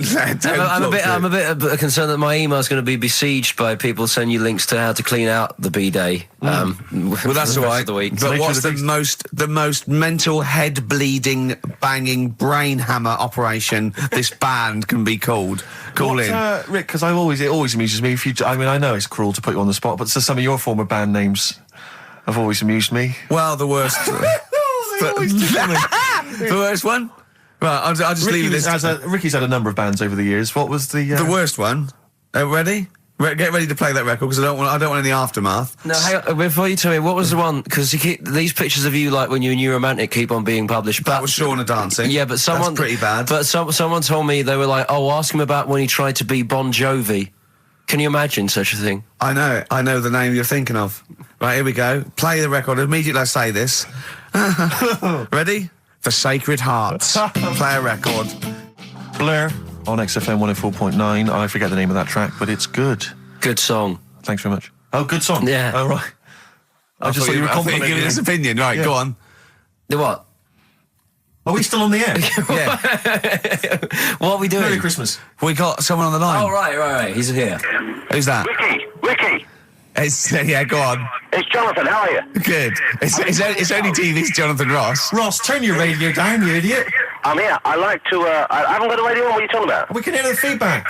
Well, I haven't got it. It's not my fault. It's your incompetent radio station. And also, didn't you hear? We said don't call him. We don't want to speak to the listeners. I'm not a listener. I'm a visitor to your shores. I'm special. You know that full well. I know you're special. Right. Yeah, exactly. What have you got a name for the band? Yeah. You ready? Yeah. Blump. B-L-U-M-P. I tell you for what, you can't have a normal word. If it's the monolith band of all time, you can't have a regular word. It doesn't make sense. How can you have a regular word? All these ideas you've come up with are rubbish. You need a word which only stands for that one thing. No one's heard it before. No one will use it again. Blump. I can't help but feel that that's a more appropriate name for maybe one of Ricky's bands. I love seeing that picture of him in that band. You see it everywhere these days. He was like a girl. He was like a little girl in a suit. It's like a little dyke at a wedding. What was that? That's got to be the kettle calling the pot black, surely. I've always got nothing but 100% heterosexual. We're not sure about. There's not anything wrong with it. I know that, but look at you. I actually had to get that in. There's not anything wrong with it. I'm Jonathan Ross.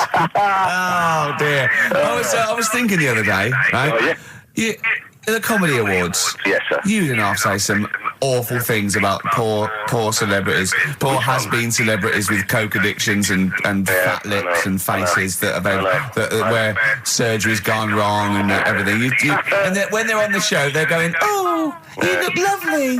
Yeah, I'm nice to them. Well, I'm nice to them to their face, but obviously when I'm not with them, I like to let my true feelings be known. What's wrong with that? That's how everyone. Well, I'll tell you what, you can get anything off your chest you want on this show. Any celebrities you want to talk about? There's no one listening. Yeah, it's just between me and you. A lot of people listen. They listen to my show, and after they've had a few hours of good laughs, they like something bland to just cool them down afterwards. So they flip over. We know this happens.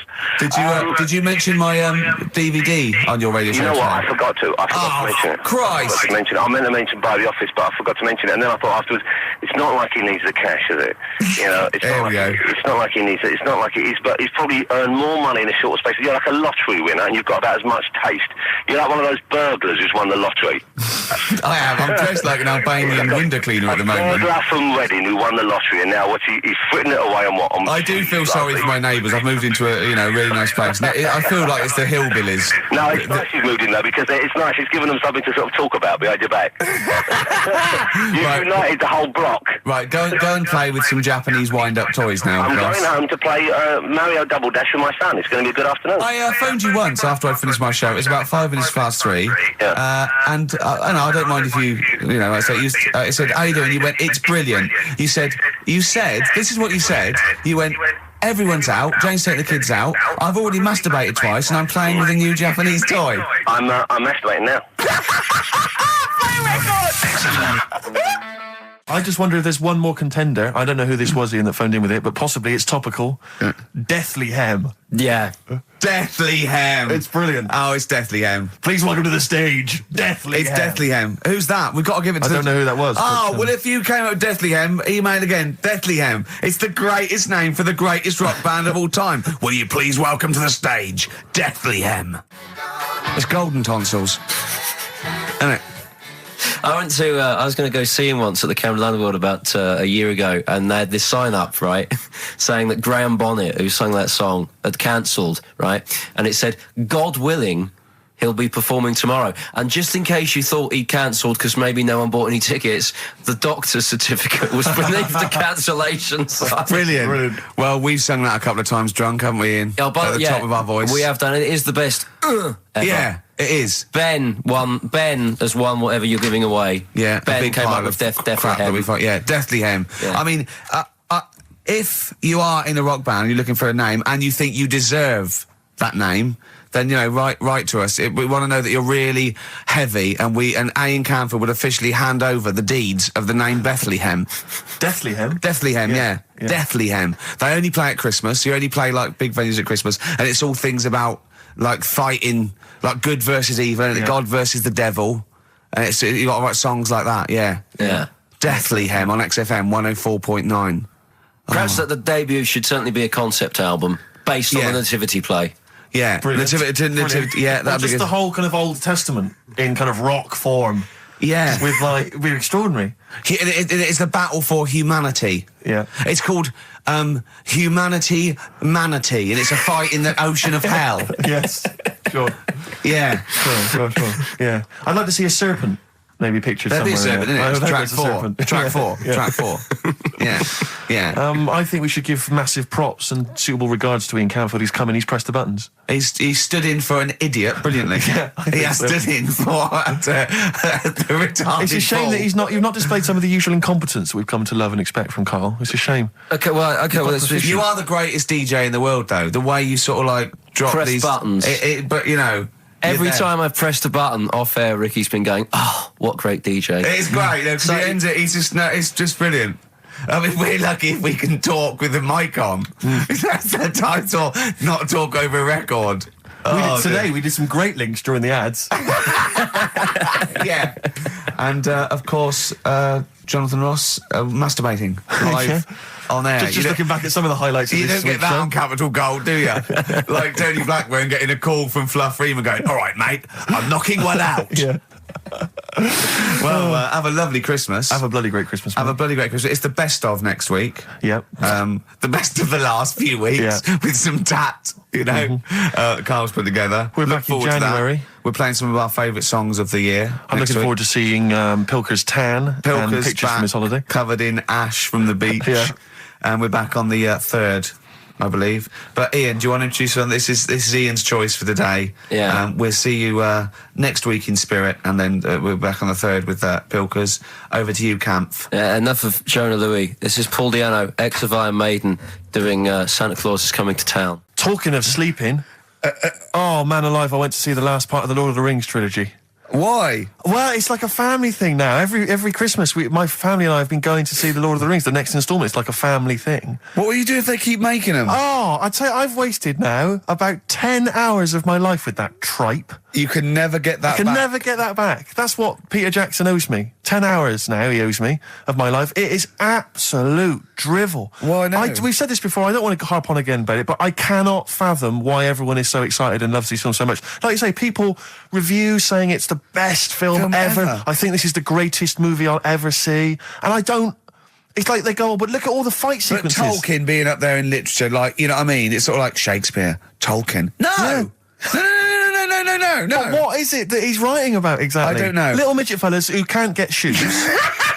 I mean, I've got big feet. I've got size 14. I can get shoes. Oh, God. So not from mail order. I know, it is like, it's like, Harry Potter taken seriously. Yeah. But I know who's watching it. It's like these people who are watching it are obviously nerds, people who live in Forbidden Planet. They love it. They can't believe their luck. But that's the core audience, but it's obviously bigger than that. But then it's also people who can think they have a go, like menopausal women thinking, well, I'll write a book then. the Globplin came into the cave. Exactly. Right? And they're sort of like 13-year-old sons who've never shown an interest in anything except glue now writes orc Yeah, exactly. on his exercise book, and so they're loving it. It's like, it's sort of uniting, bringing people together. But at the end, right, I mean, it's taken them now like 9 hours to get from one part of Middle Earth to the end, to the other end, so they can destroy the ring, the evil ring. Did they do a line? Was it? I don't know what they... Like these little Chinese fellas. And it's taken them 9 hours of their time and my life as well to get there. And at the end, they all say They goodbye. do it in real time. Why didn't they edit it? I mean, that's what it felt like. It really, it can't have, it must have taken them less time, you know, within the sort of logic of the book to get there than it did for me to watch it. And at the end, they sort of say goodbye to each other and they all hug. So there's like, you know, there's little midget one, you know, Frida, saying goodbye to, you know, Bjorn. What are they Benny. called in the thing? Because are they PC in it? Are they called like midgets and dwarves? No, they're called hobbits. Oh, are they? Yeah. So we should call small people hobbits from now on. That's what they are, just to make it kind of topical, and they'll like that as well. Give them sort of, you know.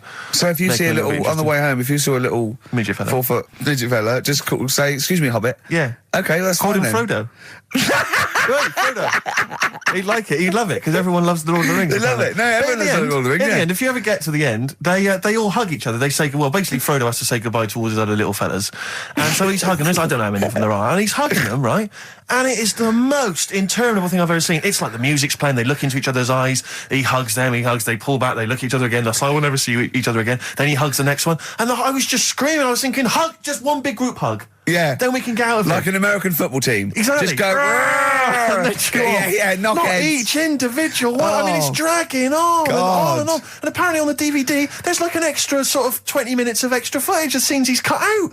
Who's watching this tripe? Who cares? I don't know. I genuinely... Have we lost some of our popularity by slagging off Lord of the Rings? I don't care. Screw them. If you love it, if you can't live without Lord of the Rings, screw you. I don't want you as a listener. I can't fathom it. Really, Rick, it's not like I'm trying to be wayward or controversial. I can't get my head around the popularity. But doesn't Harry Potter annoy you as well, though? Yeah, but at least it's kind of over in an hour and a half. Is it? I haven't seen it. I went to the toilet 3 times during the course of the film.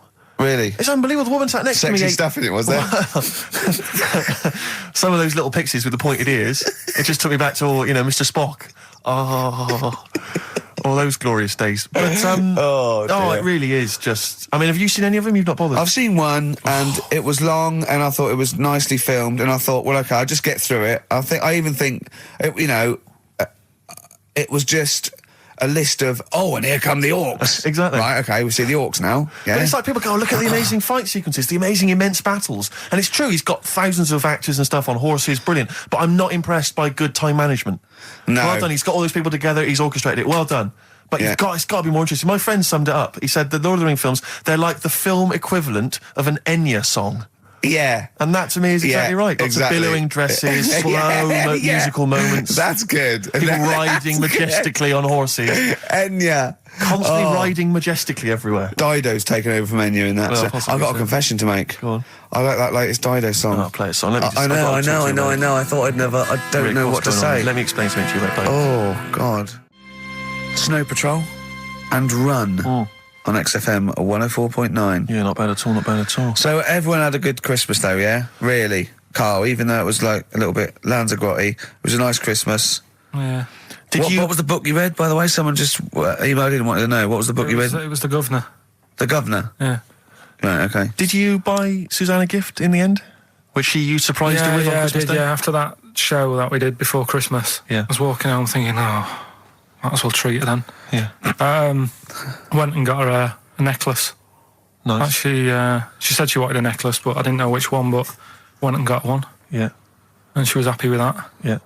That shut her up. yeah. But, yeah. And did she get you something? Your gift back? She did get me something, yeah. See, we knew she would. Of course she would. Yeah, but the thing is, right, she got me a little Game Boy Advance to take on holiday because she knows I get bored. Lovely. Right? So that was good, but I was like, hang on a minute. I know how much I spent. Oh, and I know how much these are, right? But I was clever though. When I got to the airport, I bought her to get me an extra bought me an extra game for it. Yeah. Got the value. Of course. When you were growing up, did you wait to ask your mum for sweets right at the counter so the woman would embarrass her into getting you it? What, you mean just slip it in the basket? Well, no, just wait till there's some, a stranger watching before you ask for sweets. Mum, can I have a Kinder Egg? Did you sit in front of Suzanne when it got to Suzanne, can you get me something else? Because remember I spent more on that necklace than you did like Game Boy Advance. And the woman in Dixon's goes, oh, you better get him something else. She goes, oh, bloody hell, all right then. Nah. She did well, though. You know what I mean? She's done well to keep you, hasn't she? Done well. Because you're such a find. You're quite a catch. Yeah, she must wake up every morning and go, ooh, I am the luckiest girl in the world. Well, she told you that the other night. What? She said the other night how good it is living with me. Oh, yeah. I said to Suzanne, it must be great, because I only see him 2 hours a week and I like to squeeze his little head. You can do that all day, every day. Does she ever squeeze your head? No. No? No. It's like that thing, though, isn't it? It's like when you work in a chocolate factory. You get sick of it, don't you? If it's there all the time. Yeah, she must think, well, I could squeeze that head any time I wanted. It's not worth it. I just, yeah. What about your Christmas? My dad, I'm wondering if you're turning into my dad, because he bought my mum a bracelet. He won't mind me talking about this, because he said you'll probably talk about this on the radio, and you're right, Dad, I am talking about it. He bought my mum a little gold bracelet. Lovely gift. You know, it was a lovely thing. And she opened it, she loved it, and everyone thought, what a great gift, lovely gift. He wouldn't stop talking about it. He wouldn't stop talking about the gift he bought. He kept on grabbing my mum's arm and showing it to people. Look at that. Look at the gleam on that. The gleam! Steve, look at the shine on that. Look at the gleam there. Look at that. Gleam! And do you know what he said? He said the great thing about that's pure gold. He went, it's an investment. That's an investment, that. Because gold, you know, it's always worth something gold. I love that when people get a gift and it goes an investment. I love it. But what? Not only does it sort of take away any of the romanticism of it, but it was the way he constantly was talking about how great a gift it was that he bought. I haven't heard the word gleam for 30 years. Look at the gleam on that. The gleam. Look at that. Look at the sparkle on that. And look at that. And it looks like rope. That's what he kept saying. It looks like rope. It looks like gold rope. And he just, I don't know, I heard it, he disappeared, we were opening gifts, he went disappear, I could hear him in the kitchen going, think about that's pure gold, that, Elaine, that's pure gold. I might melt that down. Yeah. John, next door neighbour, John, look at that, look at the shine on that. That's great, that's brilliant though. But it's just, it sort of undermine the gift a bit, if you keep on droning on about how great it is. If people enjoy giving, that's nice, isn't it? And you got to, what did your mum say? She loved it. She couldn't get a word in edgeways. That's a step up from a jar of coffee, though, isn't it? It is a step up, yeah. That's good. Oh. What about yours? I didn't get my mum and dad anything this time. No, because I'm always treating them anyway. Whenever if they need a few quid, if I can help them. Well, you are the gift that keeps on giving, Karl. No, but don't just go giving anything just for the sake of it. You know what I mean? Wait for the time that's right, sort of thing. Just because it's Christmas. Because... yeah, I mean, there's no better time, is there, really? I just was going to say my mum and dad didn't get me anything, but they did. What did they get? But, just some money. Mm. But I'll get them something when the time's right. Do you know what I mean? They always need bits and pieces through the year, so I'll look after them. Sure. But it was weird being away on Has anyone got caught onto the fact that, they leave groceries in the telephone box near your dad yet? No, that's still going on. Is it? Going on, yeah. Oh, that's fantastic, isn't it? That is just fantastic. So when he needs a loaf of bread, pint of milk, just goes down. Does he ever give that as gifts? Now listen, are we doing the film thing in a bit? Oh. Got more prizes. Yeah. Is it better than Rockbusters? It's all right. I did it in a bit of a rush because I was only in yesterday, wasn't I? Sure. Well, yeah, if you take 3 holidays a year, then there's not enough time for the work. Me and Steve like to, put our priority into, doing the work, coming up with a good product, and getting a holiday when we can. I haven't really. I love a holiday, Rick. I love a holiday. But I don't do the holidays for me. It's for Suzanne, isn't it? She's the one who likes going away. With you? I'll just go, So I'll go with her, do me bit. When you were playing Game Boy, right, and you'd looked in a hole, and you were reading your book, what is she doing? She'll make things seem more interesting to me. Do you know what I mean? So, like, when we're at the Owl, and the bus driver said, you've got an hour here, I said, why have I got an hour here? I go to a funeral with someone who I loved in a ground and don't spend an hour around it. Why do I want to... Do you know what I mean? Why do I want to spend an hour looking in this? Wasn't that terrible when your auntie just shot up in all this magma?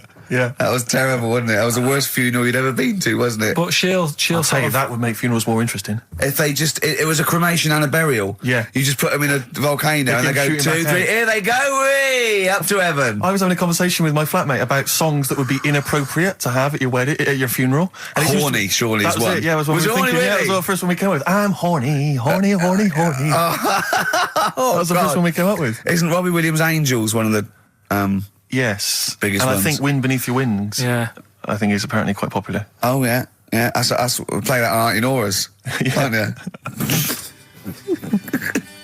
Bit of Boston. Yeah, a bit of who? Busted. Boston, more than a feeling. Right. It's much more than a feeling. Boston, more than a feeling. XFM 104.9. Well, another big moment here. We've had Rockbusters. We're going to have Karl's film quiz thing, isn't it? Yeah, it's a film quiz thing. I've done Planet of the Apes, right? Because one of the things we did in Lanzarote went on this tour with sort of 3 northern blokes, and they didn't really know what they were talking about. Joking. You're joking. Northerners not knowing what they're talking about. You're having a laugh. No, they'd obviously sort of not had much luck here, right? And thought, let's go over to Lanzarote, buy some vans, right? Get people in it. We'll do a tour of the island. And whenever someone asked the question like, what year did the volcano happen? They go, oh, we'll take you to the visitor centres. You can read about it there. So they never actually answered anything, right? So they were useless. But one of the things that they told us was that Planet of the Apes was filmed in Lanzarote. Right. Okay. Right. That makes sense. A bit of it. Well, does it? Does it make sense? Well, what do you mean? Well, maybe it was, maybe it wasn't. Okay, anyway. No. I mean, if they wanted to show sort of an Aaron, sort of barren, sort of post-apocalyptic sort of subject, choose where you went on holiday. Yeah. Obviously. Yeah, but when we were there, he took us to this sort of beach, and I said, "Is this where they did it?" And he was like, "Yeah." I said, "What? Right there, yeah." And I watched it, and I couldn't see where I was. Yeah, you know that if you watch a film from 1968 and you've been to the same place, you're not going to feature. You're not going to see you in the back walking along the beach. It's a new one, new Planet of the Apes. Oh, the recent Planet of the Apes. Yeah, that's what they said. Yeah, right. So I thought I'd sort of. Now that sounds a little bit more far-fetched. I'd have thought that was probably a lot in Hollywood. Yeah. Well, anyway, is this the current Planet of the Apes or the old one you've done? Current Planet of the Apes. This is the recent one. All right, there'll be a question at the end of it, so listen on that. Is this entertaining to anyone, this? I mean, just take the last 4 minutes of conversation. But seriously, Rick, who cares? I don't. Do you? No. I don't. DVD's selling well. Exactly, what do I care? All right, come on then. All right, so Planet of the Apes, question at the end of it, listen and win some stuff, all right? Hey, where am I? What is this place? Hang on a minute, hold on. According to the Lanzarote guide, we've been dropped off at the volcano bit. Apparently there's 36 volcanoes here to be seen. I hope you don't mind my saying, but this is a waste of time. I know what you mean. Don't know why they need 36 volcanoes. Just keep one. Fill the rest in. Like a car park or something. Excuse me, guide. Why's the bus drops us off here? What's so special about this place? Well, according to our holy writings, that is where creation began, where the Almighty breathed life in the time before time. Wow, it's amazing that, isn't it? All this has been stood here for years and years. What about the coffee shop there? Is that old, is it? Well, nothing. You're out to rip us off. I raised about £4 for a coffee there. Always ripping people off. That's what annoys me with these trips. You get us in the middle of nowhere, we die in a thirst. Well, I'm not able to do without. The reason I've come here, I believe this is where they did Planet of the Apes, innit? Love monkeys. Especially the ones in Planet of the Apes, because they talk and that. Talking monkeys can't exist. Joking, aren't you? Of course they can. Getting up to all sorts of stuff. I read about a monkey the other day who worked on the railway. Right, there was another one about a chimp that did a bank job and went off to Spain to sort of... Shut up! Oh, hey. What is that? Little monkey fella. It's come from that little coffee shop. It's been serving coffee. Now that is worth paying £4 for. No, you're teasing him. I'm not teasing it. It's working, isn't it? It's serving the... We want some coffee. Get us some coffee. I've heard about this. You can buy coffee that's been sort of hand-picked by monkeys. It's like Coffee Mate, except it's more sort of coffee primate. Yeah? Hello, little fella. We want coffee. What do you mean, we? You're going to have a coffee, aren't you? What else are you going to do? Go and look at another 35 volcanoes? I'm staying here. I'm having a monkey coffee. It's brilliant. You find this amusing? Jesus, it's a talking monkey. Right, mate. Have a couple of coffees. Don't start now. We're off duty. I'm starving. What do you mean you're off duty? Have you bananas later? Just get us a couple of...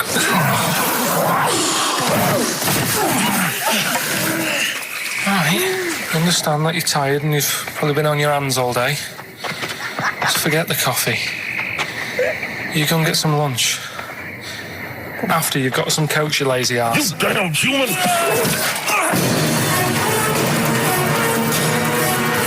Powerful. Lovely. Excellent. So, what's the question? If you've been listening to the whole show, how many volcanoes do I think's on the island of Lanzarote? Okay. Yeah. I might have it wrong, what I've been saying, but it's roughly around that. Yeah, so what have you been saying? Yeah. Yeah. Brilliant. Ricky.gervais@xfm.co.uk. You're more likely to win the prize if you leave your address on the email. Yeah. Because otherwise we can't really be bothered to phone people or email them back. So, Good point. Put your address on there and you could win some crap. In a jiffy bag. Karl's theme tune there by Placebo. Special Needs on XFM 104.9. Alright. New Year's resolution, Karl? I don't know. I don't do it. Really. So what about something like, I don't know, start smoking? Do you mind? There must be something.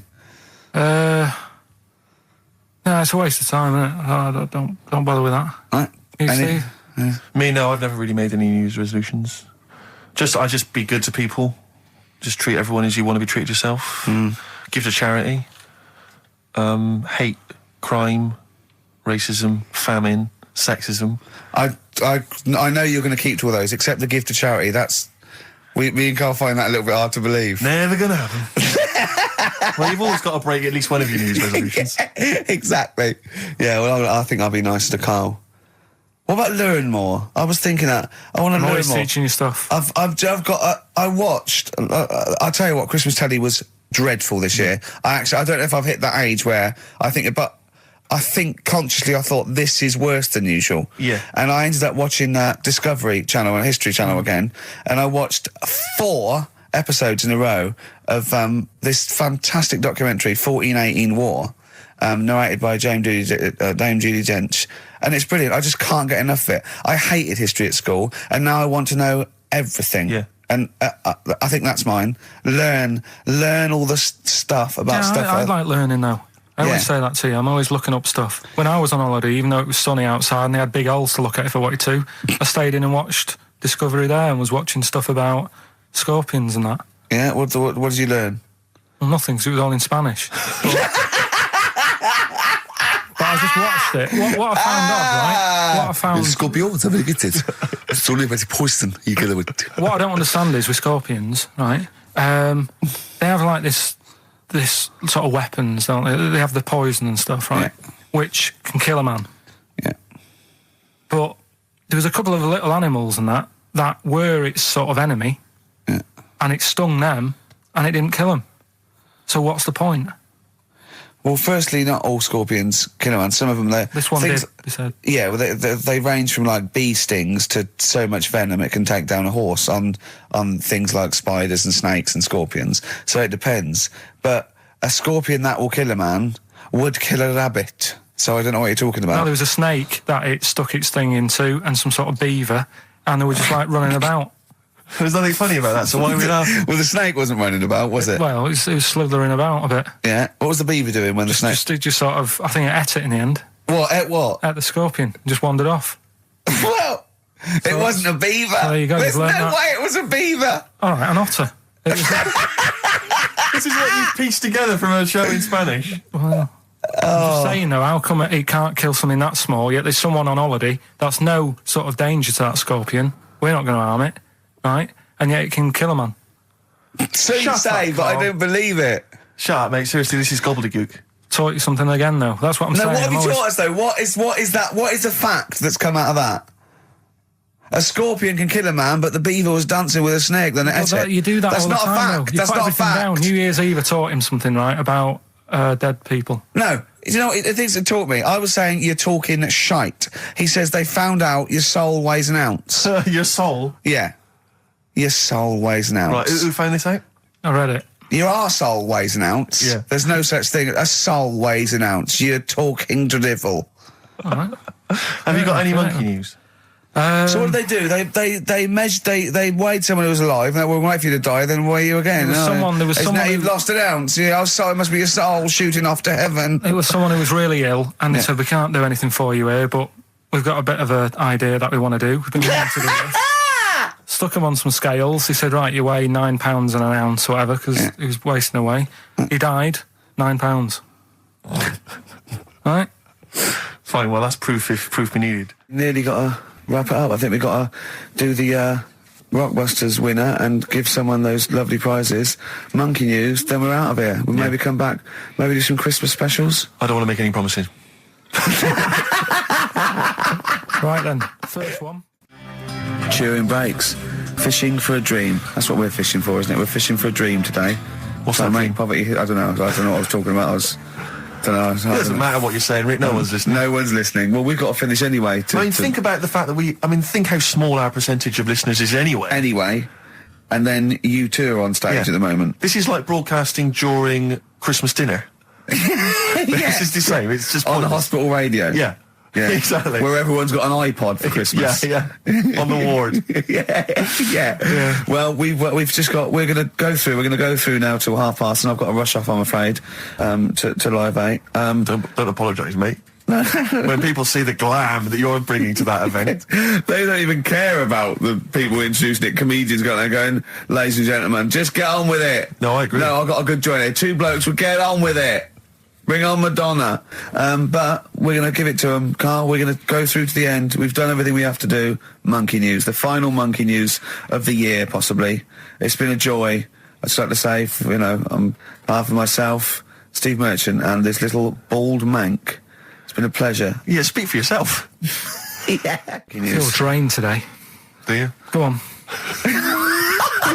This is the strangest radio show in the world. Yeah. Isn't it? Yeah. Because when we can do that, we can talk about this and go, I feel drained today. Just like he's not, like no one's listening. Because that's the sort of thing you say socially and no one listens. Like just when you're washing up, I feel drained today. It's rhetorical. Yeah. You're not expecting anyone, not even your loved ones, to go, oh really? They just go, that. But to do it live on air, no one's listening. What I mean is just give us a jingle.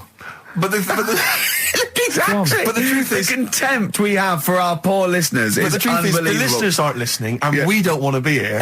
So this really is one of the most pointless things ever. No, I would have been quite happy to do a full show. But you know what? The flow of it's just. I would love to listen to this back in 10 years. This actual show. Let's keep this forever. Let's keep this show forever. The show we went early. We were bored. It was a day we're trying to save Africa, but we're a little bit annoyed that no one's listening. Yeah, right.